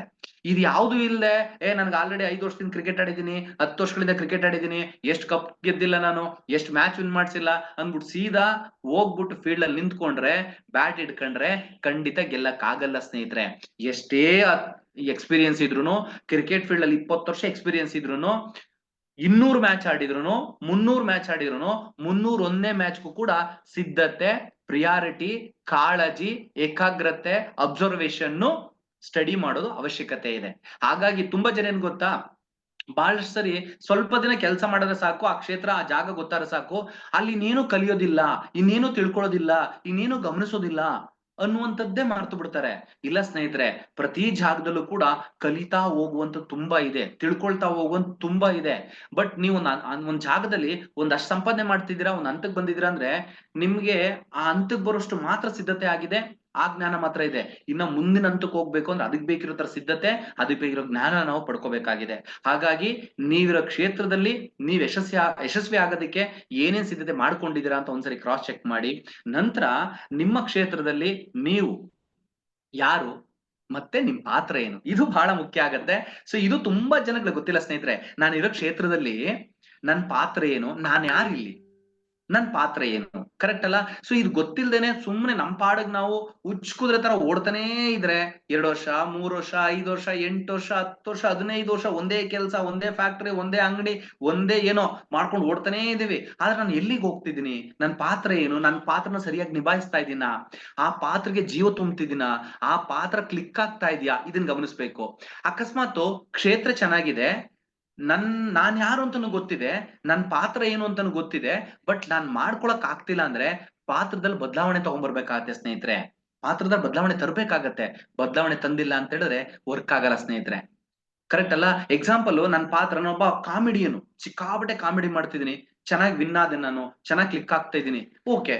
ಸೊ ಎಲ್ಲೋ ಒಂದ್ ಕಡೆ ಒಂದೆರಡು ಮೂವಿನಲ್ಲಿ ನಾನು ಬೇರೆ ತರದ ಪಾತ್ರ ಮಾಡಿದೆ, ಜನ ಅದನ್ನು ಸ್ವೀಕರಿಸಿಲ್ಲ ಅಂತ ಹೇಳಿದ್ರೆ ನಾನು ಈಗೋ ಇಟ್ಕೊಳ್ಳದೆ ವಾಪಸ್ ಅದೇ ಪಾತ್ರಕ್ಕೆ ಬಂದು ಕೆಲಸ ಮಾಡ್ಬೇಕು ನಾನು. ಸೊ ನಾನು ಯಾವ್ದೋ ಒಂದು ಮೂವಿಲಿ ಹೀರೋ ಅದೇ, ಇನ್ ಮುಂದೆ ಕಾಮಿಡಿ ಮಾಡಲ್ಲ, ಹೀರೋ ಅನ್ಸ್ಕೊಂಡ್ಬಿಟ್ಟಿದ್ದೀನಿ, ನಾನು ಹೀರೋ ಆಗಿ ಇರ್ತೀನಿ ಅಂತ ಹೇಳಿದ್ರೆ ವರ್ಕ್ ಆಗಲ್ಲ, ಚಾನ್ಸ್ ಸಿಗಲ್ಲ, ನನ್ನ ಲೈಫೇ ಕಷ್ಟಕ್ಕೆ ಬರುತ್ತೆ. ನಾನು ಕಾಮಿಡಿಯನ್ ಆಗಿ ಅಥವಾ ಪೋಷಕ ನಟನಾಗಿ ಕ್ಲಿಕ್ ಆಗಿದೆ ನನ್ನ ಪಾತ್ರ, ಅದನ್ನ ಮಾಡ್ಬೇಕಾಗತ್ತೆ. ಕರೆಕ್ಟ್ ಅಲ್ವಾ? ಹಾಗೆ ಈಗ ನಾನು ಬೌಲರ್ ಆಗಿ ನಾನು ಒಳ್ಳೆ ಹೆಸರು ಮಾಡಿದೆ, ಬೌಲರ್ ಆಗಿ ವಿಕೆಟ್ ತಗೊಂಡೆ ಅಂತ ಅಂದಾಗ ಎಲ್ಲೋ ಒಂದ್ ಕಡೆ ಬ್ಯಾಟಿಂಗ್ ಸ್ಕೋಪ್ ಇದೆ ಅಂತ ಹೇಳಿ ನಾನು ಬ್ಯಾಟಿಂಗ್ ಹೋಗ್ತೀನಿ ಅಂತಂದಾಗ ಬ್ಯಾಟಿಂಗ್ ಕ್ಲಿಕ್ ಆಗ್ತಿಲ್ಲ ಅಂತ ಅಂದಾಗ ನಾನು ಗಮನಿಸ್ಬೇಕಾಗತ್ತೆ ನನ್ನ ಸ್ಟ್ರೆಂತ್ ಬೌಲಿಂಗ್ ಇತ್ತು, ನಾನು ಅದನ್ನ ಮುಂದುವರಿಸಬೇಕಾಗತ್ತೆ. ಸೊ ಈ ತರ ನಮ್ಮ ಪಾತ್ರಗಳನ್ನ ನಾವು ತಿಳ್ಕೊಬೇಕಾಗತ್ತೆ. ಪಾತ್ರಗಳನ್ನ ತಿಳ್ಕೊಳ್ಳದೆ ತುಂಬಾ ಜನಗಳು ಅವ್ರ ಕ್ಷೇತ್ರದಲ್ಲಿ ಬೆಳೀತಿಲ್ಲ. ಸೊ ಆ ಪಾತ್ರಕ್ಕೆ ನಾನ್ ಹೆಂಗಿರ್ಬೇಕು, ಆ ಪಾತ್ರಕ್ಕೆ ತೂಕ ಬರೋದಕ್ಕೆ ನಾನು ಏನ್ ಮಾಡ್ಬೇಕು ಅನ್ನೋದಂಥದ್ದು ನಮ್ಗೆ ಗೊತ್ತಿರ್ಬೇಕು ಸ್ನೇಹಿತರೆ. ನಂತರ ನಿಮ್ಮ ಪಾತ್ರನ ಸಂಪೂರ್ಣವಾಗಿ ನಿರ್ವಹಿಸಕ್ಕೆ ಅದಕ್ಕೆ ಬೇಕಿರೋ ತರ ಮತ್ತೆ ಅವಶ್ಯಕತೆ ಇರುವಷ್ಟು ಜ್ಞಾನ ನಿಮ್ಗಿದ್ಯಾ? ನಿಮ್ಗೆ ಏನೋ ಒಂದು ಪಾತ್ರ ಕೊಡ್ತಿದ್ದಾರೆ ಅನ್ಕೊಳ್ಳಿ, ಆ ಪಾತ್ರ ಅಥವಾ ನಿಮ್ ಪಾತ್ರ ನಿಮ್ಗೆ ಗೊತ್ತಿದೆ ಅನ್ಕೊಳ್ಳಿ, ಅದಕ್ ಬೇಕಿರೋ ತರ ಅಥವಾ ಅದನ್ನ ನಿರ್ವಹಿಸಕ್ಕೆ, ಅದನ್ನ ಮೇಂಟೈನ್ ಮಾಡಕ್ಕೆ, ಅದಕ್ಕೊಂದು ತೂಕ ತರೋದಕ್ಕೆ ಬೇಕಿರುವಷ್ಟು ಜ್ಞಾನ, ಅವಶ್ಯಕತೆ ಇರುವಷ್ಟು ಜ್ಞಾನ ನಾವು ಪಡ್ಕೊಂಡಿದೀವ, ಆ ಇನ್ಫಾರ್ಮೇಶನ್ಸ್ ಕಲೆಕ್ಟ್ ಮಾಡಿದೀವ, ಆ ಟೆಕ್ನಿಕ್ ನಮ್ಗಿದ್ಯಾ, ಆ ಒಂದು ಟೆಕ್ನಾಲಜಿ ಜೊತೆ ಕೆಲಸ ಮಾಡ್ತಿದೀವ, ಆ ವಿಷಯನ ಅರ್ಥ ಮಾಡ್ಕೊಂಡು ನಾನು ಅದರಲ್ಲಿ ಪಾರ್ಟಿಸಿಪೇಟ್ ಮಾಡ್ತಾ ಇದ್ದೀನ, ಇಲ್ಲ ಅಂತ ಹೇಳಿದ್ರೆ ಮತ್ತೆ ಅದು ಗೊತ್ತಿಲ್ಲದೆ ಒದ್ದಾಡ್ತಿದ್ದೀನಿ ನಾನು ಅಂತ ಗಮನಿಸ್ಬೇಕಾಗತ್ತೆ. ಎಲ್ಲವೂ ಬಹಳ ಸಿಂಪಲ್ ಆಗಿದೆ ಸ್ನೇಹಿತರೆ. ನೀವಿರೋ ಫೀಲ್ಡ್ ಅಲ್ಲಿ ಸಕ್ಸಸ್ ಇದ್ರೂ ಬೆಳೀತಿಲ್ಲ, ಅಥವಾ ಈಗ ಎಷ್ಟೋ ಜನ ನಮ್ ಬಿಸ್ನೆಸ್ ಮಾಡ್ತಿದ್ದಾರೆ, ಬಿಸ್ನೆಸ್ ಸೂಪರ್ ಆಗಿದೆ, ಗ್ರೋತ್ ಸಖತ್ತಾಗಿದೆ, ಟ್ರೆಂಡ್ ಸೆಟ್ಟಿಂಗ್ ಬಿಸ್ನೆಸ್, ಇವತ್ತು 5, 10, 15 ವರ್ಷಗಳಲ್ಲಿ ತುಂಬಾ ಜನ, ಲಕ್ಷಾಂತರ ಜನಗಳ ಜೀವನ ಚೇಂಜ್ ಮಾಡ್ಕೊಂಡಿದ್ದಾರೆ. ಬಟ್ ಅದ್ರಲ್ಲಿ ನನಗಾಗ್ತಿಲ್ಲ ಅಂತ ಹೇಳಿದ್ರೆ ನಾನು ಸರಿಯಾದ ರೀತಿನಲ್ಲಿ ಸ್ವಲ್ಪ ಆಲೋಚನೆ ಮಾಡಿ ಕೆಲಸ ಮಾಡ್ತಿಲ್ಲ, ಪಾತ್ರ ನಿರ್ವಹಿಸ್ತಾ ಇಲ್ಲ. ಉದಾಹರಣೆಗೆ ಹೇಳ್ತೀನಿ ನೋಡಿ, ಈಗ ಅಮೆರಿಕದಲ್ಲಿ ಮಿಲಿಟರಿ ಅವರಿಗೆ ಒಂದು ಟೆಸ್ಟ್ ಮಾಡ್ತಾರಂತೆ. ಸೊ ಒಂದು 9 ಅಡಿ ಅಂದ್ರೆ ಮನುಷ್ಯ ಮ್ಯಾಕ್ಸಿಮಮ್ 7 ಅಡಿ 8 ಅಡಿ ಬರ್ತಾರಲ್ವಾ, ಅದಕ್ಕಿಂತಲೂ 1, 1.5 ಅಡಿ 2 ಅಡಿ ಆಳ ಜಾಸ್ತಿ ಇರುವಂತ 9, 9.5 ಅಡಿ ಸ್ವಿಮ್ಮಿಂಗ್ ಪೂಲ್ಗೆ ಈ ಮಿಲಿಟರಿ ಟ್ರೈನಿಂಗ್ ಬಂದಂತ ವ್ಯಕ್ತಿಗಳನ್ನ ಅವರ ಎಬಿಲಿಟಿ, ಅವರ ಒಂದು ಚಾಕಚಕ್ಯತೆ, ಅವರ ಒಂದು ವಿಲ್ ಪವರ್ನೆಲ್ಲ ಚೆಕ್ ಮಾಡೋದಕ್ಕೆ, ಬುದ್ಧಿವಂತಿಕೆನ ಚೆಕ್ ಮಾಡೋದಕ್ಕೆ, ಕಷ್ಟದ ಪರಿಸ್ಥಿತಿಲಿ, ಪ್ರಾಣ ಹೋಗುವಂತ ಪರಿಸ್ಥಿತಿನಲ್ಲಿ ಹೇಗೆ ಆಲೋಚನೆ ಮಾಡ್ತಾರೆ ಅನ್ನೋದನ್ನ ಕಂಡಿಡಿಯಕ್ಕೋಸ್ಕರ ಅವರ 2 ಕೈನ ಹಿಂದಕ್ಕೆ ಬೆನ್ನಿಂದೆ ಹಾಕಿ 2 ಕೈನು ಕಟ್ತಾರಂತೆ, 2 ಕಾಲ್ನು ಕಟ್ತಾರಂತೆ. ಆ ಕೈ ಮತ್ತೆ ಕಾಲ್ ಎರಡನ್ನು ಕಟ್ಬಿಟ್ಟು ಸ್ವಿಮ್ಮಿಂಗ್ ಪೂಲ್ ತಳ್ತಾರೆ. ಸ್ವಿಮ್ಮಿಂಗ್ ಪೂಲ್ ತಳ್ದಾಗ ತುಂಬಾ ಜನ ಆ ಒಂದು ಇದ್ರಲ್ಲಿ ಫೇಲ್ ಆಗ್ಬಿಡ್ತಾರೆ. ಯಾಕೆ? ಮುಳುಗೋಗ್ತೀವಿ. ಅಲ್ಲಿ ಮಿನಿಮಮ್ ಎಷ್ಟು ನಿಮಿಷ ಇರ್ಬೇಕು ಅಂದ್ರೆ 5 ನಿಮಿಷ ಇರ್ಬೇಕು. ಒಬ್ಬ ಮನುಷ್ಯನ ಕೈಲಿ 5 ನಿಮಿಷ ಉಸಿರಾಡದೆ ಇರಕ್ಕಾಗತ್ತಾ? ಚಾನ್ಸ್ ಇಲ್ಲ ಅಲ್ವಾ? ಸೊ ಅದಕ್ಕೆ ಬಹಳಷ್ಟು ಪ್ರಯೋಗಗಳು ಮಾಡಿರ್ಬೇಕು, ಬಹಳಷ್ಟು ಅದಕ್ಕೆ ಸಾಧನೆ ಮಾಡಿರ್ಬೇಕು. ಅವಾಗ ಬೇಕಾದ್ರೆ ಇರ್ಬೋದು. ಅದಕ್ಕೆಲ್ಲ ಈ ಯೋಗಿಗಳು, ಪ್ರಾಣಾಯಾಮ ಅಂತದ್ರೆಲ್ಲ ಏನೋ ಒಂದು ಮಾಡಿರ್ತಾರೆ, ಅವ್ರಿಗೆ ಅದಾಗತ್ತೆ. ಬಟ್ ಇಲ್ಲಿ ಅದು ಕಷ್ಟ ಆಗತ್ತೆ. ಬಹಳಷ್ಟು ಜನ ಫೇಲ್ ಆಗ್ತಾರೆ. ಯಾಕೆ ಫೇಲ್ ಆಗ್ತಾರೆ ಅಂತ ಹೇಳಿದ್ರೆ, ಅವ್ರು ಬಿದ್ದ ತಕ್ಷಣ 1 ನಿಮಿಷ 2 ನಿಮಿಷ ಆಗೋಷ್ಟು ಉಸಿರು ಕಟ್ಟಕ್ಕೆ ಸ್ಟಾರ್ಟ್ ಆಗುತ್ತೆ. ಆಗೇನ್ ಮಾಡ್ತಾರೆ ಅವರು, ಹೆಂಗಾರು ಮಾಡಿ ಮೇಲ್ ಬರೋದಕ್ಕೋಸ್ಕರ, ಉಸಿರಾಡೋದಕ್ಕೋಸ್ಕರ ಒದ್ದಾಡ್ತಾರೆ, ಬಾಡಿನೆಲ್ಲ ಅಲ್ಗಾಡಿಸ್ತಾರೆ, ಕಾಲೆಲ್ಲ ಹೊಡಿತಾರೆ, ಏನೇನೋ ಟ್ರೈ ಮಾಡ್ತಾರೆ. ಅವಾಗ ಇನ್ನೂ ಸುಸ್ತಾಗ್ತಾರೆ, ಇನ್ನೂ ಬಾಯಾರಿಕೆ ಆಗತ್ತೆ, ಇನ್ನೂ ಗಾಬರಿ ಆಗ್ತಾರೆ, ಇನ್ನೂ ಗೊಂದಲ ಆಗ್ತಾರೆ, ಇನ್ನೂ ಜಾಸ್ತಿ ಅವರು ಭಯ ಕಾಡ ಸ್ಟಾರ್ಟ್ ಆಗತ್ತೆ. ಒದ್ದಾಡಿ ಒದ್ದಾಡಿ ಒದ್ದಾಡಿ ಮೇಲ್ ಬರಕ್ ಆಗದಿದ್ದಾಗ ಸೋತು ಅವರು ಹೊರಗಡೆಗೆ ಬರ್ತಾರೆ. ಆದ್ರೆ ಕೆಲವರು ಮಾತ್ರ ಸ್ವಲ್ಪ ಜಾಣ್ಮೆಯಿಂದ ನೋಡ್ತಾರೆ, ಸಮಸ್ಯೆ ಜೊತೆಗೆ ಹೋರಾಡಲ್ಲ, ಸಮಸ್ಯೆ ಪಕ್ಕಕ್ಕೆ ಬಂದು ನಿಂತ್ಕೊಂಡು ನೋಡ್ತಾರೆ ಇದನ್ನ ಹೆಂಗ್ ಬಗೆಹರಿಸ್ಬೇಕು ಅಂತೇಳಿ. ಸಮಸ್ಯೆ ಒಳಗಡೆ ನಾನು ಒಂದ್ ಸಮಸ್ಯೆ ಆದ್ರೆ ಬಗೆಹರ್ಸಕ್ಕಾಗಲ್ಲ ಅಲ್ವಾ? ಸೊ ಹಾಗಾಗಿ ನಾನು ಕಸ ಕ್ಲೀನ್ ಮಾಡ್ಬೇಕು ಅನ್ನೋ ವ್ಯಕ್ತಿ ಕಸ ಸುತ್ತನೆ ನಿಂತ್ಕೊಂಡು ಕಸ ಗುಡಿಸ್ತಿದ್ರೆ ಅಲ್ಲೇ ಇರ್ತೀನಿ. ಕಸದಿಂದ ಹೊರಗಡೆಗೆ ಬಂದು ಬೇರೆ ಕಡೆಗೆ ತಳ್ಕೊಂಡು ಹೋಗ್ಬೇಕು ಕಸನ ಅಲ್ವಾ? ಹಾಗೆ ಸಮಸ್ಯೆಗಳನ್ನ ಬಗೆಹರಿಸಬೇಕಾದ್ರೂ ಕೂಡ ಹಂಗೆ ಆಲೋಚಿಸ್ಬೇಕು. ಸ್ವಲ್ಪ ಸಮಚಿತ್ತವಾಗಿ, ಸಮಾಧಾನವಾಗಿ, ಒಂದು ವಿಶ್ವಾಸದಿಂದ, ಕಾನ್ಫಿಡೆಂಟ್ ಆಗಿ ಒಂದು ನನ್ನ ಮೈಂಡ್ ಕಂಟ್ರೋಲ್ ನ ಇಟ್ಕೊಂಡು ನಾನು ಮಾಡ್ಬೇಕಾಗತ್ತೆ. ಕೆಲವ್ರು ಹೆಂಗ್ ಮಾಡ್ತಾರೆ ಅಂತ ಹೇಳಿದ್ರೆ ಅದೇ ಸ್ವಿಮ್ಮಿಂಗ್ ಪೂಲ್ ಅಲ್ಲಿ ತಳೆದಾಗ ಸುಮ್ನೆ ಇರ್ತಾರಂತೆ. ಕೆಳಗಡೆ ಹೋಗೋ ತನಕ, ಹಾಳಕ್ ಹೋಗೋ ತನಕ ಆರಾಮಾಗಿರ್ತಾರೆ. ಏನು ರಿಸಿಕ್ ತಗೊಳಲ್ಲ, ಏನು ಅಲ್ಗಾಡಲ್ಲ, ಒದ್ದಾಡಲ್ಲ, ಎನರ್ಜಿ ಹಾಳು ಮಾಡ್ಕೊಳಲ್ಲ, ಗೊಂದಲ ಆಗಲ್ಲ, ಗಾಬರಿ ಆಗಲ್ಲ. ಕೂಲಾಗಿ ಕೆಳಗಡೆ ಹೋಗ್ತಾರೆ. ಕೂಲಾಗಿ ಕೆಳಗಡೆ ಹೋಗ್ತಾ ಹೋಗ್ತಾ ಹೋಗ್ತಾ ಹೋಗ್ತಾ ಹೋಗ್ತಾ ಯಾವಾಗ ಫ್ಲೋರ್ ಸಿಗುತ್ತಲ್ಲ, ಸ್ವಿಮ್ಮಿಂಗ್ ಪೂಲ್ ಫ್ಲೋರ್ ಸಿಕ್ತಾಗ ಆ ಫ್ಲೋರ್ಗೆ ಜೋರಾಗಿ ಕಾಲಿಂದ ತಳ್ಳಿ ಪುಷ್ ಮಾಡ್ತಾರೆ. ಆ ಪುಷ್ ಮಾಡಿದ ಇದಕ್ಕೆ ಗೊತ್ತು ಬಾಡಿ ನೀರ್ನಲ್ಲಿ ತೇಲುತ್ತೆ, ನಮ್ಮನ್ ಮೇಲೆತ್ತುತ್ತೆ. ಯಾಕಂದ್ರೆ ನಮ್ಮೊಳಗಡೆ ಆಕ್ಸಿಜನ್ ಇರುತ್ತೆ. ಅದಕ್ಕೋಸ್ಕರ ಪುಷ್ ಮಾಡಿದ ತಕ್ಷಣ ಸೀದಾ ಸ್ಟ್ರೈಟ್ ಆಗಿ ನೇರವಾಗಿ ಮೇಲೆ ಬರ್ತಾರೆ. ಮೇಲೆ ಬಂದಾಗ ಮೂಗಿಂದ ಒಂದ್ ರೌಂಡ್ ಉಸಿರು ತಗೊಂಡು, ಉಸಿರು ಬಿಟ್ಟು ಆಕ್ಸಿಜನ್ ಹಿಡ್ಕೊಂಡು ಮತ್ತೆ ಕೆಳಗಡೆ ಹೋಗ್ತಾರೆ. ಮತ್ತೆ ಸುಮ್ನಿರ್ತಾರೆ ಆರಾಮಾಗಿ, ಮತ್ತೆ ಹೋಗ್ತಾರೆ, ಮತ್ತೆ ಕೆಳಗಡೆ ಹೋದಾಗ ಮತ್ತೊಂದು ಪುಷ್ ಮಾಡ್ತಾರೆ, ಮತ್ತೆ ಮೇಲೆ ಸೀದಾ ಸ್ಟ್ರೈಟ್ ಆಗಿ ಮೇಲೆ ಬರ್ತಾರೆ, ಉಸಿರಾಡ್ತಾರೆ, ಮತ್ತೆ ಕೆಳಗಡೆ ಹೋಗ್ತಾರೆ. ಈ ತರ 2-3 ರೌಂಡ್ ಆಗೋ 5 ನಿಮಿಷ ಆಗತ್ತೆ, ಅವ್ರು ವಿನ್ ಆಗ್ತಾರೆ. ನೋಡಿ ಸ್ನೇಹಿತರೆ, ಸ್ವಿಮ್ಮಿಂಗ್ ಪೂಲ್ ಗೆ 10 ಜನ ಬೀಳ್ತಾರೆ, ಅದ್ರಲ್ಲಿ 6-7 ಜನ ಫೇಲ್ ಆಗ್ತಾರೆ, 2-3 ಜನ ಗೆಲ್ತಾರೆ. ಯಾಕೆ ಗೊತ್ತಾ? ಆ ಗೆಲ್ಲುವಂತವ್ರು ಸಮಾಧಾನವಾಗಿ ಇಟ್ಕೊಂಡು ನನ್ನ ಪಾತ್ರ ಏನು, ಇಲ್ಲಿ ನಾನು ಹೆಂಗೆ ನಿಭಾಯಿಸಬಲ್ಲೆ, ಇಲ್ಲಿ ನನಗೆ ಏನಕ್ಕೋಸ್ಕರ ಕಳ್ಸಿದಾರೆ ಅನ್ನೋದನ್ನ ಅರ್ಥ ಮಾಡ್ಕೊಳ್ತಾರೆ. ಹಾಗೆ ನಾವು ಕೂಡ ಅಷ್ಟೇ ನಮ್ಮ ಕ್ಷೇತ್ರದ ಬಗ್ಗೆ ತಿಳ್ಕೊಂಡು ಅದಕ್ಕೆ ಬೇಕಿರುವಷ್ಟು, ಅವಶ್ಯಕತೆ ಇರುವಷ್ಟು ಜ್ಞಾನ ಸಂಪಾದನೆ ಮಾಡ್ಬೇಕು. ತುಂಬಾ ಜನ ಏನ್ ಮಾಡ್ತಾರೆ, ಅವಶ್ಯಕತೆ ಇರುವಷ್ಟು ಮತ್ತೆ ಬೇಕಿದ್ದಷ್ಟು ತಿಳ್ಕೊಳಲ್ಲ. ಆದ್ರೂ ಬೇರೆ ಬೇರೆ ಏನೋ ತಿಳ್ಕೊಂಡು ತುಂಬಾ ಚರ್ಚೆ ಮಾಡ್ತಾರೆ, ಗಂಟೆ ಗಂಟೆ ಟೈಮ್ ವೇಸ್ಟ್ ಮಾಡ್ತಾರೆ, ಏನೋ ನಷ್ಟ ಆಗತ್ತೆ. ಆದ್ರಿಂದ ನಮ್ ಜೀವನ ನಷ್ಟ ಆಗತ್ತೆ. ಹಾಗಾಗಿ ನಾನ್ ಏನಾಗ್ಬೇಕು, ನನ್ನ ಪಾತ್ರ ಏನು, ಆ ಪಾತ್ರದಲ್ಲಿ ನಾನ್ ಏನ್ ನಿರ್ವಹಿಸ್ಬೇಕು, ಅದಕ್ಕೆ ಎಷ್ಟು ಜೀವ ತುಂಬಬೇಕು ಅಂತ ಗೊತ್ತಾಗ್ಬಿಟ್ರೆ ನಾವು ಮೇಲ್ ಬರೋ ಸ್ನೇಹಿತರೆ. ನೆಕ್ಸ್ಟ್ ಏನಪ್ಪಾ ಅಂದ್ರೆ, ನಿಮಗೆ ಏನೋ ಒಂದು ಹಂತಕ್ಕೆ ಹೋಗ್ಬೇಕು ಅನ್ಕೊಳ್ಳಿ, ಒಂದು ಟೈಟಲ್ ರೀಚ್ ಆಗ್ಬೇಕು, ಒಂದು ಪೊಸಿಷನ್ ರೀಚ್ ಆಗ್ಬೇಕು ಅನ್ಕೊಳ್ಳಿ, ಅದಕ್ಕೆ ಬೇಕಾದ ತಯಾರಿ ಆಗಿದೆಯಾ ಗಮನಿಸಿ ನೋಡಿ. ಎಕ್ಸಾಂಪಲ್, ನೀವು ಒಂದು ಬ್ಯೂಟಿ ಪಾರ್ಲರ್ ಮಾಡ್ತಾರೆ ಅಂತ ಹೇಳಿದ್ರೆ, ಆ ಬ್ಯೂಟಿ ಪಾರ್ಲರ್ ಇರುವಂತ ಒಂದು ಮಹಿಳೆ, ಒಂದು ಲೇಡಿ ಅಥವಾ ಹುಡುಗಿ ಆಗ್ಬೋದು, ಮಹಿಳೆ ಆಗ್ಬೋದು, ಅವರು ಅವ್ರು ಹೇಗೇಗೋ ಇದ್ದು, ಅವ್ರ ಮುಖ ಎಲ್ಲ ಡಿಫ್ರೆಂಟ್ ಆಗಿದ್ದು, ಅವ್ರ ಹೇರ್ ಸ್ಟೈಲೇ ಚೆನ್ನಾಗಿಲ್ದೆ, ಅವ್ರು ತುಂಬಾ ಖರಾಬ್ ಆಗಿದ್ದು, ಅಂದ್ರೆ ಫೇಶಿಯಲ್ ಇಲ್ಲ, ಮೇಕಪ್ ಇಲ್ಲ, ಅವ್ರ ಸ್ಕಿನ್ ಮಾಯಿಶ್ಚರ್ ಆಗಿಲ್ಲ, ಅವ್ರು ಚೆನ್ನಾಗೇ ಇಲ್ಲ ಅನ್ಕೊಳ್ಳಿ. ನೀವು ಫೇಶಿಯಲ್ ಮಾಡಿಸ್ಕೊಳಕ್, ಮತ್ತೆ ಅವ್ರು ಟ್ರೆಂಡಿ ಆಗಿಲ್ಲ, ಆ ಮಾಡರ್ನ್ ಆಗಿ ಕಾಣಿಸ್ತಾ ಇಲ್ಲ, ಒಂದ್ ಹಂಗೆಲ್ಲ ಇದೆ ಅನ್ಕೊಳ್ಳಿ. ಆಗ ನೀವು ನಿಜವಾಗ್ಲೂ ಹೇಳಿ, ಆ ಒಂದು ಪಾರ್ಲರ್ ಅಲ್ಲಿ ನೀವು ಫೇಶಿಯಲ್ ಮೇಕಪ್ ಮಾಡಿಸ್ಕೊಳಕ್ಕೆ ನಿಮ್ಮ ಮನ್ಸು ಒಪ್ಪುತ್ತಾ? ಒಪ್ಪಲ್ಲ. ತುಂಬಾ ಜನಗಳಿಗೆ ಒಪ್ಪಲ್ಲ. ಯಾಕೆಂದ್ರೆ, ಯಾಕೆ ಆ ವಾತಾವರಣನೇ ಇಷ್ಟ ಆಗಲ್ಲ. ಯಾಕೆ ಇವ್ರು ಹಿಂಗಿದ್ದಾರೆ, ಇವರೇ ಚೆನ್ನಾಗಿಲ್ಲ, ಇವ್ರ ಫೇಸ್ ಹಿಂಗಿದೆ, ಇವ್ರ ಹೇರ್ ಸ್ಟೈಲ್ ಹಿಂಗಿದೆ, ಇನ್ ಇವ್ರನ್ನೇ ಮೇಂಟೈನ್ ಮಾಡ್ಕೊಳಕ್ ಆಗಲ್ಲ, ನಮ್ಗೆ ಸಪೋರ್ಟ್ ಮಾಡ್ತಾರಾ, ನನ್ ಸ್ಕಿನ್ಗೆ ಫೇಶಿಯಲ್ ಎಲ್ಲ ಚೆನ್ನಾಗ್ ಮಾಡ್ಕೊಡ್ತಾರಾ?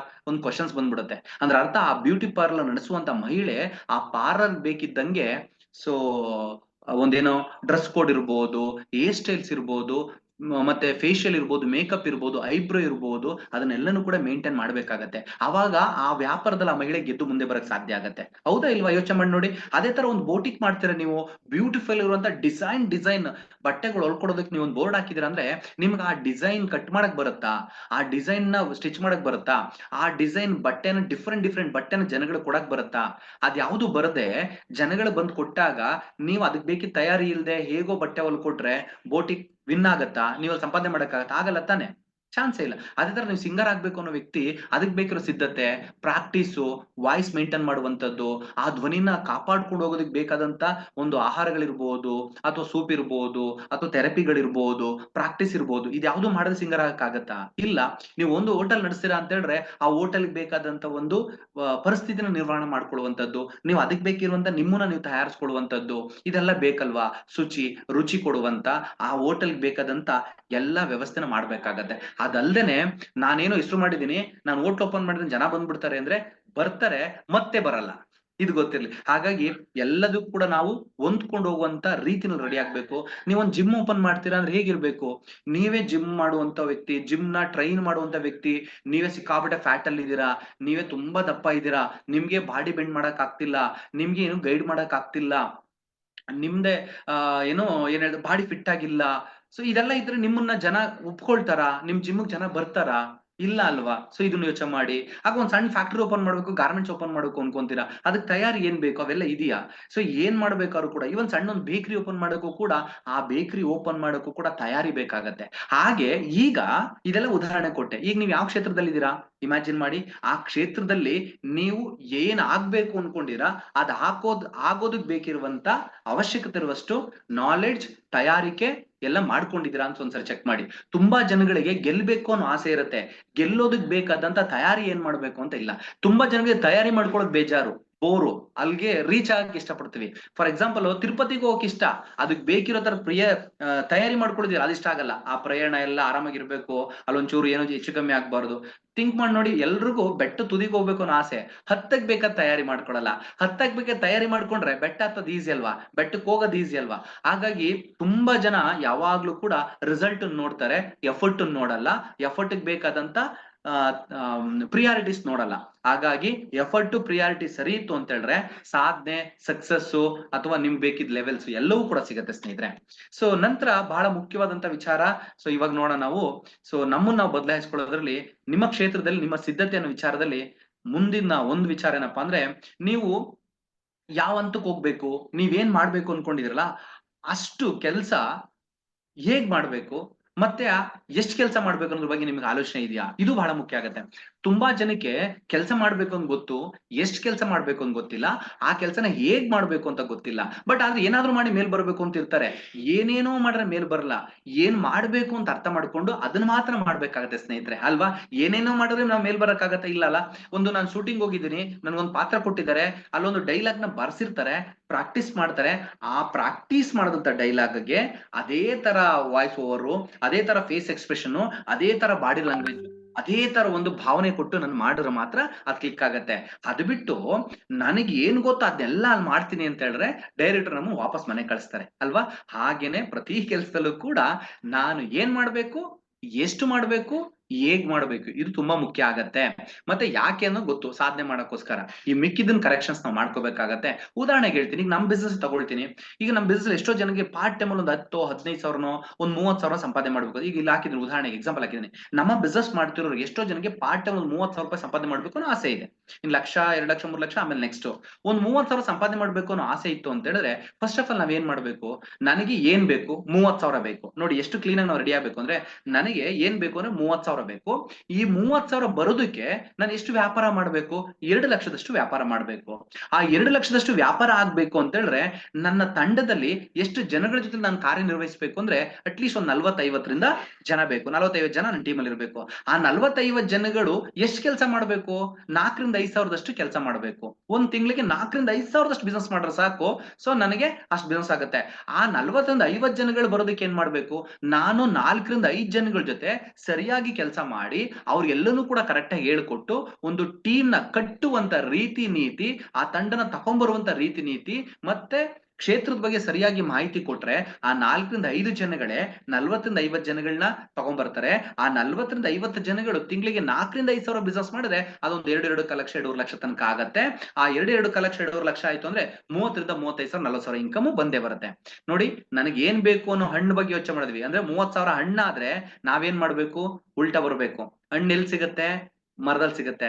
ಮರ ಹೆಂಗ್ ಬೆಳೆಯುತ್ತೆ, ಸೊ ನಾಟಿ ಮಾಡ್ಬೇಕು. ನಾಟಿ ಹೆಂಗ್ ಮಾಡ್ಬೇಕು, ಭೂಮಿನ ಹದ ಮಾಡ್ಬೇಕು, ಅಲ್ಲಿ ನಾವು ಬೀಜ ಹಾಕ್ಬೇಕು. ಕರೆಕ್ಟ್ ಅಲ್ಲ? ಸೊ ಈ ತರ ನಾವ್ ಹಿಂಗ್ ವರ್ಕ್ ಮಾಡಿದ್ರೆ ಮಾತ್ರ ನಮ್ಗೆ ರಿಸಲ್ಟ್ ಚೆನ್ನಾಗಿ ಬರುತ್ತೆ. ಹಾಗಾಗಿ ಯಾರೆಲ್ಲ ಬೆಳಿಬೇಕು ಅಂತಿದ್ದೀರಾ, ಏನ್ ಬೇಕು ಅಂತ ಯೋಚನೆ ಮಾಡಿ ಅದಕ್ಕೋಸ್ಕರ ಎಷ್ಟು ಕೆಲಸ ಮಾಡ್ಬೇಕು, ಹೇಗ್ ಕೆಲಸ ಮಾಡ್ಬೇಕು ಅನ್ನುವಂಥದ್ದನ್ನ ಗಮನಿಸಿದ್ರೆ ಸಾಕು, ನೀವ್ ಯಾವ ಕ್ಷೇತ್ರದಲ್ಲಾದ್ರೂ ಬೆಳಿಬಹುದು ಸ್ನೇಹಿತರೆ. ಸೊ ಇದು ನಮ್ಮ ಬಿಸ್ನೆಸ್ ಒಂದು ಎಕ್ಸಾಂಪಲ್ ಕೊಟ್ಟೆ. ನೀವ್ ಯಾವ ಕ್ಷೇತ್ರದಲ್ಲಿ ಬೇಕಾದ್ರೂ ಈ ತರ ಬೆಳಿಬಹುದು. ಬಟ್ ಸೊ ನಮ್ಮ ಕ್ಷೇತ್ರ ಅಂತ ಬಂದಾಗ ತಂಡದ ಜೊತೆ ಹೋಗೋದ್ರಿಂದ ಈಸಿಯಾಗಿ ಸ್ವಲ್ಪ ನಾವು ಮುಂದುವರಿಬಹುದು. ಸೊ ಈಗ ನಮ್ಮ ಕ್ಷೇತ್ರ, ನಮ್ಮ ಸಿದ್ಧತೆಯಲ್ಲಿ ಸೊ ಮತ್ತೊಂದು ವಿಷಯ ನಾವು ನೋಡೋಣ. So big picture thinker. So ಇದು ಮುಖ್ಯವಾದಂತದ್ದು. ಈಗ ಕ್ಷೇತ್ರದಲ್ಲಿ ಕ್ರಾಂತಿ ಮಾಡ್ಬೇಕು ಅಂದ್ರೆ ಏನ್ ಬೇಕು ಅಂತ ಗೊತ್ತಾಯ್ತು, ಕ್ಷೇತ್ರದಲ್ಲಿ ಸಿದ್ಧತೆ ಹೆಂಗಿರ್ಬೇಕು ಅಂತ ಗೊತ್ತಾಯ್ತು, ಅದಕ್ಕೆ ತಕ್ಕಾಗ ನಾವು ರೆಡಿ ಆಗ್ಬೇಕು ಅಂತ ಗೊತ್ತಾಗಿದೆ. ಈಗ ಒಂದು ಬಿಗ್ ಪಿಕ್ಚರ್ ಥಿಂಕರ್ ಹೆಂಗಿರ್ತಾರೆ, ಸೊ ದೊಡ್ಡದಾಗಿ ಏನಾದ್ರು ಮಾಡ್ಬೇಕು ಅನ್ನುವಂತ ವ್ಯಕ್ತಿಗೆ ಒಂದಷ್ಟು ಸಲಹೆಗಳೇನಪ್ಪಾ ಅಂದ್ರೆ, ಆ ಥಿಂಕರ್ ಸಲಹೆಗಳೇನು ಅಂತ ಹೇಳಿದ್ರೆ, ಅಥವಾ ಹೆಂಗಿರ್ಬೇಕು ಅನ್ನೋದಾದ್ರೆ, ಶ್ರಮ ಪಡೋದಕ್ಕೂ ಮುಂಚೆ ಫಲಿತಾಂಶದ ನಿರೀಕ್ಷೆ ಬೇಡ. ಬಹಳಷ್ಟು ಜನ ನನ್ಗೆ ಎಷ್ಟು ದುಡ್ಡು ಬರುತ್ತೆ, ನನ್ಗೆ ಏನ್ ಸಿಕ್ಬಿಡುತ್ತೆ ಅಂತ ಯೋಚನೆ ಮಾಡ್ತಿರ್ತೀವಿ. ಈ ಎಷ್ಟೋ ಜನ ಸಿಗುವಂತ ಬಿರುದು, ಸಿಗುವಂತ ಪ್ರೈಸು, ಬಹುಮಾನಗಳ ಬಗ್ಗೆ ಯೋಚನೆ ಮಾಡ್ತಿರ್ತಾರೆ. ನೀವು ಬಹುಮಾನಗಳ ಬಗ್ಗೆ ಯೋಚನೆ ಮಾಡಿದ್ರೆ ಎಫರ್ಟ್ ಬಗ್ಗೆ ಯಾರು ಯೋಚನೆ ಮಾಡ್ತಾರೆ? ನಾವು ಸರಿಯಾಗಿ ಯೋಚನೆ ಮಾಡ್ಬೇಕಾದ್ರೆ ಎಫರ್ಟ್ ಬಗ್ಗೆ. ಬಹುಮಾನ ತಾನಾಗೆ ಬರುತ್ತೆ ಅಲ್ವಾ? ಈಗ ಹೇಳಿ, ನಮ್ಗೆಲ್ಲ ಗೊತ್ತು, ಉಸೇನ್ ಬೋಲ್ಟ್ ಗೊತ್ತು. ಅವರು ಜಗತ್ತಿನ ಅತ್ಯಂತ ವೇಗವಾಗಿ ಓಡುವಂತ ಓಟಗಾರ, ಆಟಗಾರ, ಚಿರತೆ. ಸೊ ಅಂತೇಳಿ ಕರ್ಸ್ಕೊಳಕ್ಕೆ 20 ವರ್ಷದ ನಿರಂತರ ಶ್ರಮ, 20 ವರ್ಷ ಎಫರ್ಟ್ ಗೋಲ್ಡ್ ಮೆಡಲ್ ನ ತಗೊಳಕ್ಕೆ. ಆದ್ರೆ ಆ 20 ವರ್ಷದ ಎಫರ್ಟ್ ಅನ್ನ ಎಷ್ಟ್ ನಿಮಿಷದಲ್ಲಿ ತೋರಿಸ್ಬೇಕಾಯ್ತು ಗೊತ್ತಾ? 2 ರಿಂದ 3 ನಿಮಿಷ, 4 ನಿಮಿಷದಲ್ಲಿ. 4 ನಿಮಿಷದ ಓಟದಲ್ಲಿ ವಿನ್ನರ್ ಆಗಿ ಗೋಲ್ಡ್ ಮೆಡಲ್ ತಗೊಳಕ್ಕೆ 20 ವರ್ಷ ಪ್ರಯತ್ನ ಪಟ್ಟಿದ್ದಾರೆ ಸ್ನೇಹಿತರೆ. 20 ವರ್ಷ ಥಿಂಕ್ ಮಾಡಿ ನೋಡಿ. ಅಂದ್ರೆ ಅವರು ಇವತ್ತು ಗೋಲ್ಡ್ ಮೆಡಲ್ ಆಗಿದ್ದು ಸೀದಾ ಮನೆಯಿಂದ ಬಂದು ಯಾವ್ದೋ ಒಂದು ಲಕ್ಕಿ ಶೂಸ್ನೋ ಇನ್ಯಾವ್ದೋ ಹಾಕೊಂಡ್ಬಿಟ್ಟು ಗೋಲ್ಡ್ ಮೆಡಲ್ ತಗೊಳಕ್ಲಿಲ್ಲ. 20 ವರ್ಷ ಶೂ ಕಿತ್ತೋಗೋ ತರ, ಶೂ ಹರಿದು ಹೋಗೋ ತರ, ಅದ್ ಸವಿಯೋ ತರ, ಸೊ ಬೆವರು, ಸೊ ಧರೆಗಿಳಿಯೋ ತರ ಕೆಲಸ ಮಾಡಿದ್ದಕ್ಕೇನೆ ಅವ್ರು ಆತರ ಆಗಿದ್ದು. ಹಂಗಾಗಿ ಶ್ರಮ ಪಡೋಕು ಮುಂಚೆ ಫಲಿತಾಂಶದ ನಿರೀಕ್ಷೆ ಬೇಡ. ಹಂಗಾರೆ ಫಲಿತಾಂಶದ ಬಗ್ಗೆ ಯೋಚನೆ ಮಾಡಬಾರದು ಸರ್. ಫಲಿತಾಂಶ ಯಾವಾಗ್ಲೂ ಇದೆ. ಇದೇನಕ್ಕೆ? ನಮ್ಗೆ ಭಗವಂತನೇ ಹೇಳ್ಬಿಟ್ಟಿದ್ದಾರೆ, ಎಲ್ರು ಹೇಳ್ತಾರೆ. ಸೊ ಯಾರು? ಶ್ರೀಕೃಷ್ಣ ಪರಮಾತ್ಮಂದು. ಸೊ ಫಲದ ಬಗ್ಗೆ ಯೋಚನೆ ಮಾಡ್ಬೇಡಪ್ಪ, ಪ್ರಯತ್ನ ನಿಂದು, ಫಲ ನಾನ್ ನೋಡ್ಕೊಳ್ತೀನಿ, ತಲೆ ಕೆಡ್ಸ್ಕೊಬೇಡ ಅಂತ. ಹಂಗಿದ್ದಾಗ ನಾವು ಫಲಿತಾಂಶನ ದೇವ್ರಿಗೆ ಬೇಡೋಣ, ಭಗವಂತನ್ಗೆ ಒಪ್ಸೋಣ. ನಮ್ಮ ಶ್ರಮ ನಮ್ ಕೈನಲ್ಲಿದೆ. ಸೊ ಫಲ ಭಗವಂತನ ಕೈಲಿದೆ, ಖಂಡಿತ ಸಿಕ್ಕೇ ಸಿಗತ್ತೆ. ಪ್ರಯತ್ನಕ್ಕೆ ತಕ್ಕ ಫಲ ಭಗವಂತ ಸೃಷ್ಟಿ ಮಾಡಿ ಇಟ್ಟಿದ್ದಾನೆ ಆಲ್ರೆಡಿ. ಎರಡನೇದು, ಫಲಿತಾಂಶ ನಿಧಾನವಾದಲ್ಲಿ ಶ್ರಮ ಪಡೋದು ನಿಲ್ಸೋದ್ ಬೇಡ. ಸೊ ಇದು ತುಂಬಾ ಮುಖ್ಯ. ಕೆಲವ್ರು ಏನ್ ಮಾಡ್ತಾರೆ ಗೊತ್ತಾ? ಏನೋ ಒಂದು ಆಸೆ ಏನ್ ಮಾಡ್ತಾರೆ, ನಮ್ ಬಿಸ್ನೆಸ್ ಅಲ್ಲಿ ಕೂಡ ತುಂಬಾ ಜನ ಏನೋ ಒಂದು ಆಸೆಯಿಂದ ಮಾಡ್ತಿರ್ತಾರೆ, ಟ್ರೈ ಮಾಡ್ತಿರ್ತಾರೆ, ಅಪ್ರೋಚ್ ಮಾಡ್ತಿರ್ತಾರೆ, ರನ್ ಮಾಡ್ತಿರ್ತಾರೆ. ಎಲ್ಲೊಂದ್ ಕಡೆ ಕ್ಲೈಂಟ್, ಕಸ್ಟಮರ್, ಅವ್ರ ಫ್ರೆಂಡ್ಸ್ ರಿಲೇಷನ್ಸ್ಗೋ ರೆಸ್ಪಾಂಡ್ ಮಾಡ್ಲಿಲ್ಲ ಅಂದ ತಕ್ಷಣ ಇವ್ರು ಸ್ಲೋ ಆಗ್ಬಿಡ್ತಾರೆ. ಅವ್ರು ರೆಸ್ಪಾಂಡ್ ಮಾಡ್ಲಿ ಅಂತ ನಾನ್ ಸ್ಲೋ ಆದ್ರೆ ಯಾರ್ ಬಿಸ್ನೆಸ್ ಸ್ಲೋ ಆಗತ್ತೆ? ನನ್ ಬಿಸ್ನೆಸ್ ಸ್ಲೋ ಆಗತ್ತೆ. ಮತ್ತೆ ನಾನ್ ಸ್ಲೋ ಆದಾಗ ನನಗೆ ಈಗ್ಲೇ ರೆಸ್ಪಾಂಡ್ ಮಾಡಿದ್ರ ಜನ ಇನ್ನೂ ರೆಸ್ಪಾಂಡ್ ಮಾಡಲ್ಲ. ಹಾಗಾಗಿ ಫಲಿತಾಂಶ ಸ್ಲೋ ಆಯ್ತು ಅಂತೇಳಿ ನಾವು ಶ್ರಮ ಪಡೋದನ್ನ ಕಮ್ಮಿ ಮಾಡಬಾರ್ದು.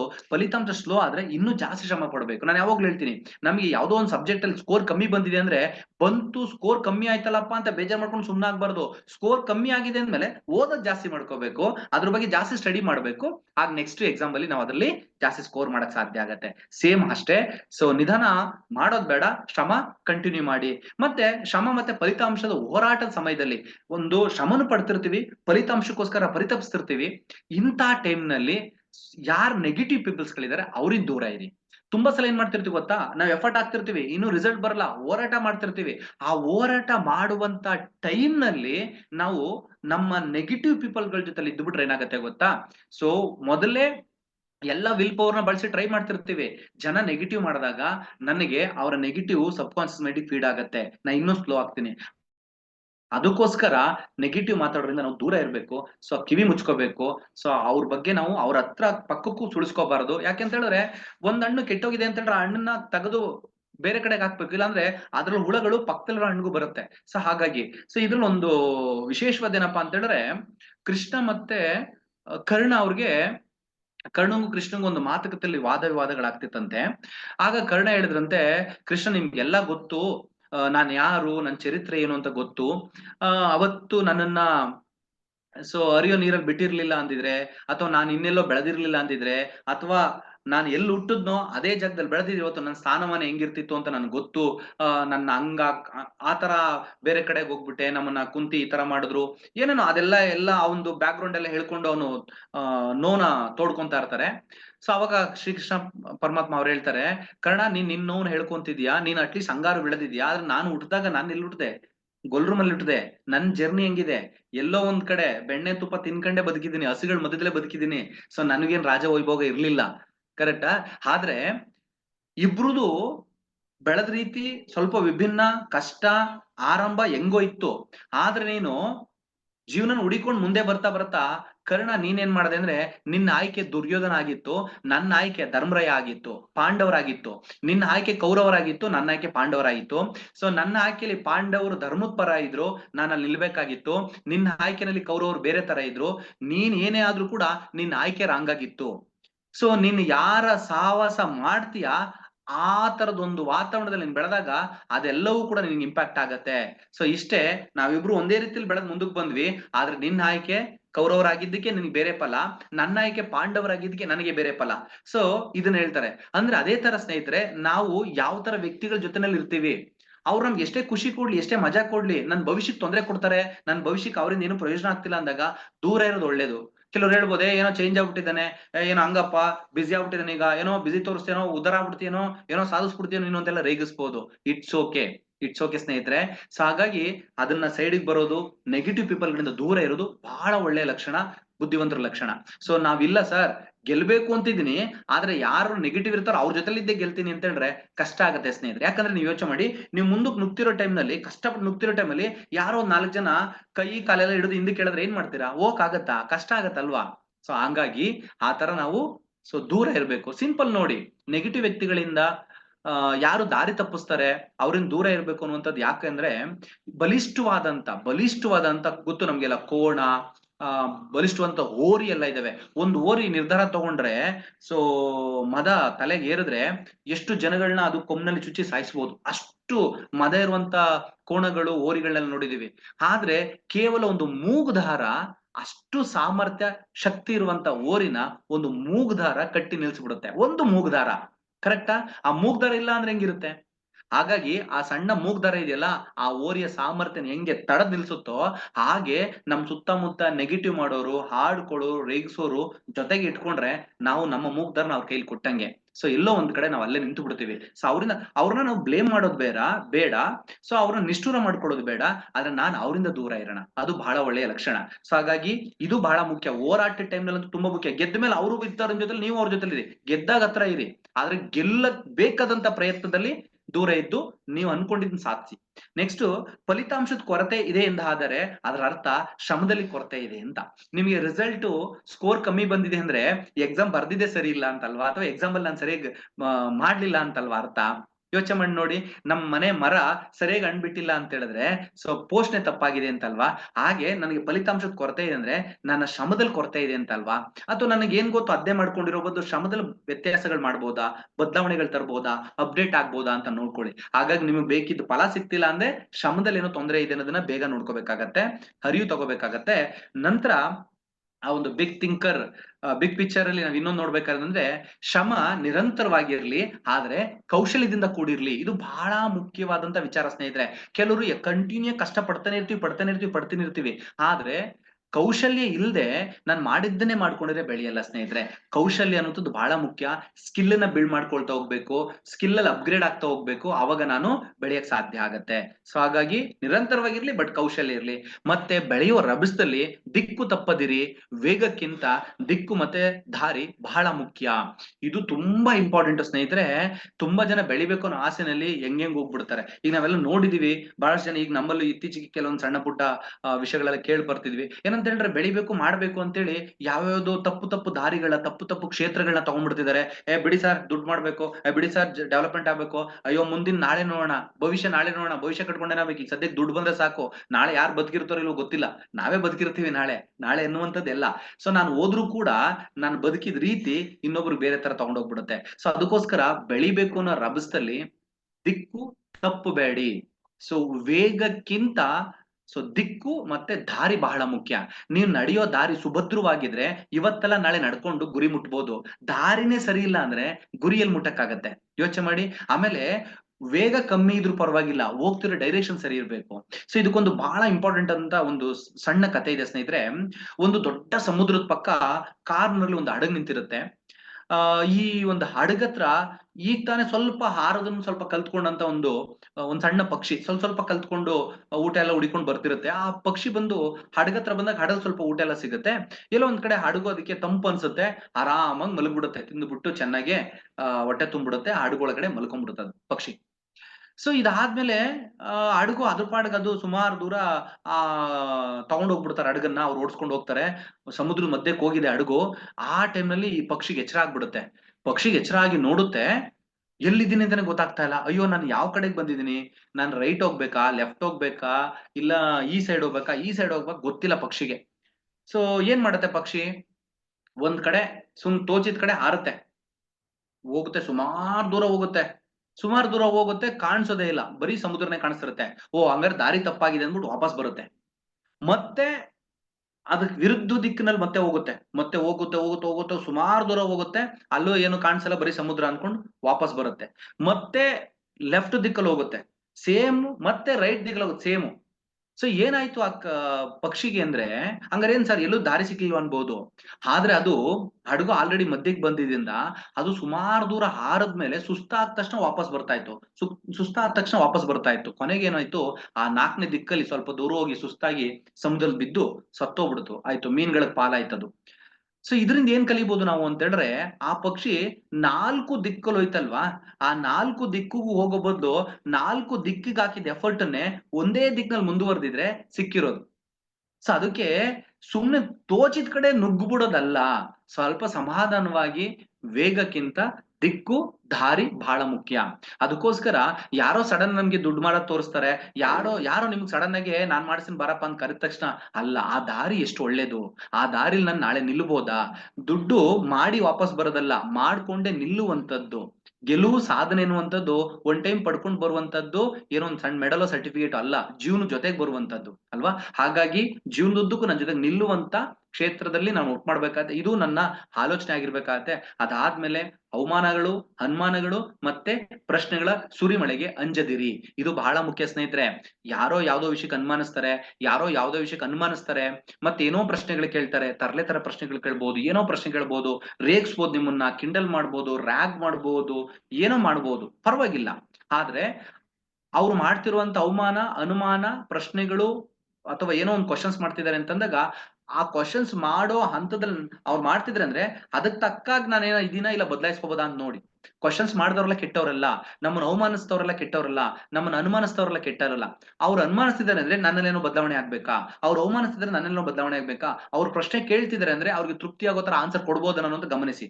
ಅದೆಲ್ಲ ನೀವು ಶಕ್ತಿ ಮೀರಿ ಕೊಟ್ರೂ ಕೂಡ ಅವ್ರು ಅನುಮಾನಿಸ್ತಿದ್ದಾರೆ, ಅವಮಾನಿಸಿದ ಪ್ರಶ್ನೆಗಳು ಮಾಡ್ತಿದ್ದಾರೆ ಅಂದ್ರೆ ಅವರಿಂದ ದೂರ ಇರಿ, ಅಂಜೋದ್ ಬೇಡ, ಭಯ ಪಡಬೇಡಿ, ಮುಂದಕ್ಕೆ ಹೋಗುದು. ಬಟ್ ಆದ್ರೆ ಯಾಕೆ ಗಮನಿಸಿ ಅವ್ರು ಹೇಳೋದನ್ನ ಅಂತಿದೀನಿ ಅಂದ್ರೆ, ಅದರಿಂದ ಅವ್ರು ಅವಮಾನಿಸೋದ್ರಿಂದ, ಅವ್ರು ಅನುಮಾನಿಸೋದ್ರಿಂದ, ಅವ್ರ ಪ್ರಶ್ನೆ ಕೇಳೋದ್ರಿಂದ ನನ್ನ ಬದಲಾವಣೆನೂ ಅಲ್ಲಿ ಇರುತ್ತೆ, ನಾನು ಅಪ್ಡೇಟ್ ಆಗೋದಿರುತ್ತೆ. ಹಾಗಾಗಿ ಅವ್ರಿಗೆ ಸಂತೃಪ್ತಿ ಆಗೋ ರೀತಿಲಿ ಆನ್ಸರ್ ಕೊಡುವಂತ ನಾನು ಎಕ್ಸ್ಪರ್ಟ್ ಆದ್ರೆ ನನ್ಗೆ ಒಳ್ಳೇದು. ಅಕಸ್ಮಾತ್ ಕೊಟ್ರು ಕೂಡ ಅವ್ರು ಸಮಾಧಾನ ಆಗ್ತಿಲ್ಲ ಅಂದ್ರೆ ದೂರ ಬಂದು ಗೆಲ್ಬೇಕೆ ಹೊರತು ಭಯ ಪಡಬಾರ್ದು. ಸೊ ಇದು ಬಹಳ ಮುಖ್ಯ. ಅದಾದ್ಮೇಲೆ ಅರ್ಪಣೆಯಿಂದ ಮಾತ್ರ ಸ್ವರ್ಣ ಪದಕದ ಸಮರ್ಪಣೆ. ಸೊ ಇದು ಗೊತ್ತಿರ್ಲಿ, ನಮ್ಮನ್ನ ನಾವು ಅರ್ಪಿಸ್ಕೊಳ್ಳದೆ ಚಿನ್ನನ್ ಗೆಲ್ಲಕ್ಕಾಗಲ್ಲ, ಚಿನ್ನದಿಂದ ಜೀವನ ಮಾಡಕ್ಕಾಗಲ್ಲ. ತುಂಬಾ ಜನ ಮೇಲ್ ಕಷ್ಟ ಪಡ್ತೀನಿ ಸರ್ ಅಂತಾರೆ. ಇಲ್ಲ ಸ್ನೇಹಿತರೆ, ಆಳವಾಗಿ ಕಿಳಿದ್ರೇನೆ, ಆಳವಾಗಿ ಹಗದ್ರೇನೆ ಚಿನ್ನ ಸಿಗೋದು, ಆಳವಾಗಿ ಇಳಿದ್ರೇನೆ ಮುತ್ತು ರತ್ನಗಳು ಸಿಗುವಂತದ್ದು.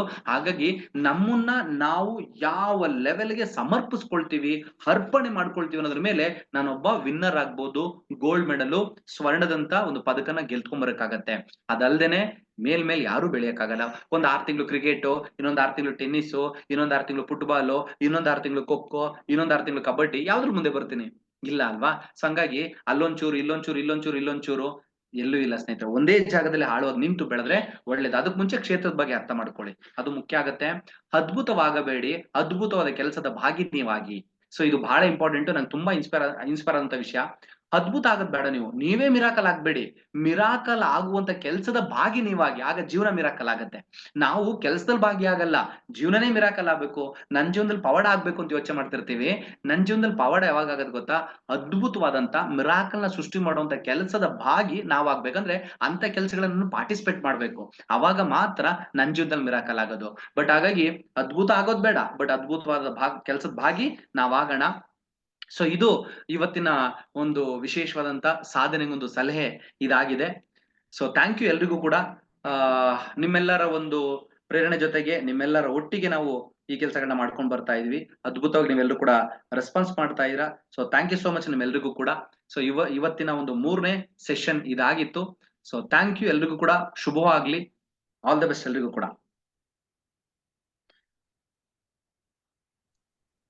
Okay, thank you so much, sir.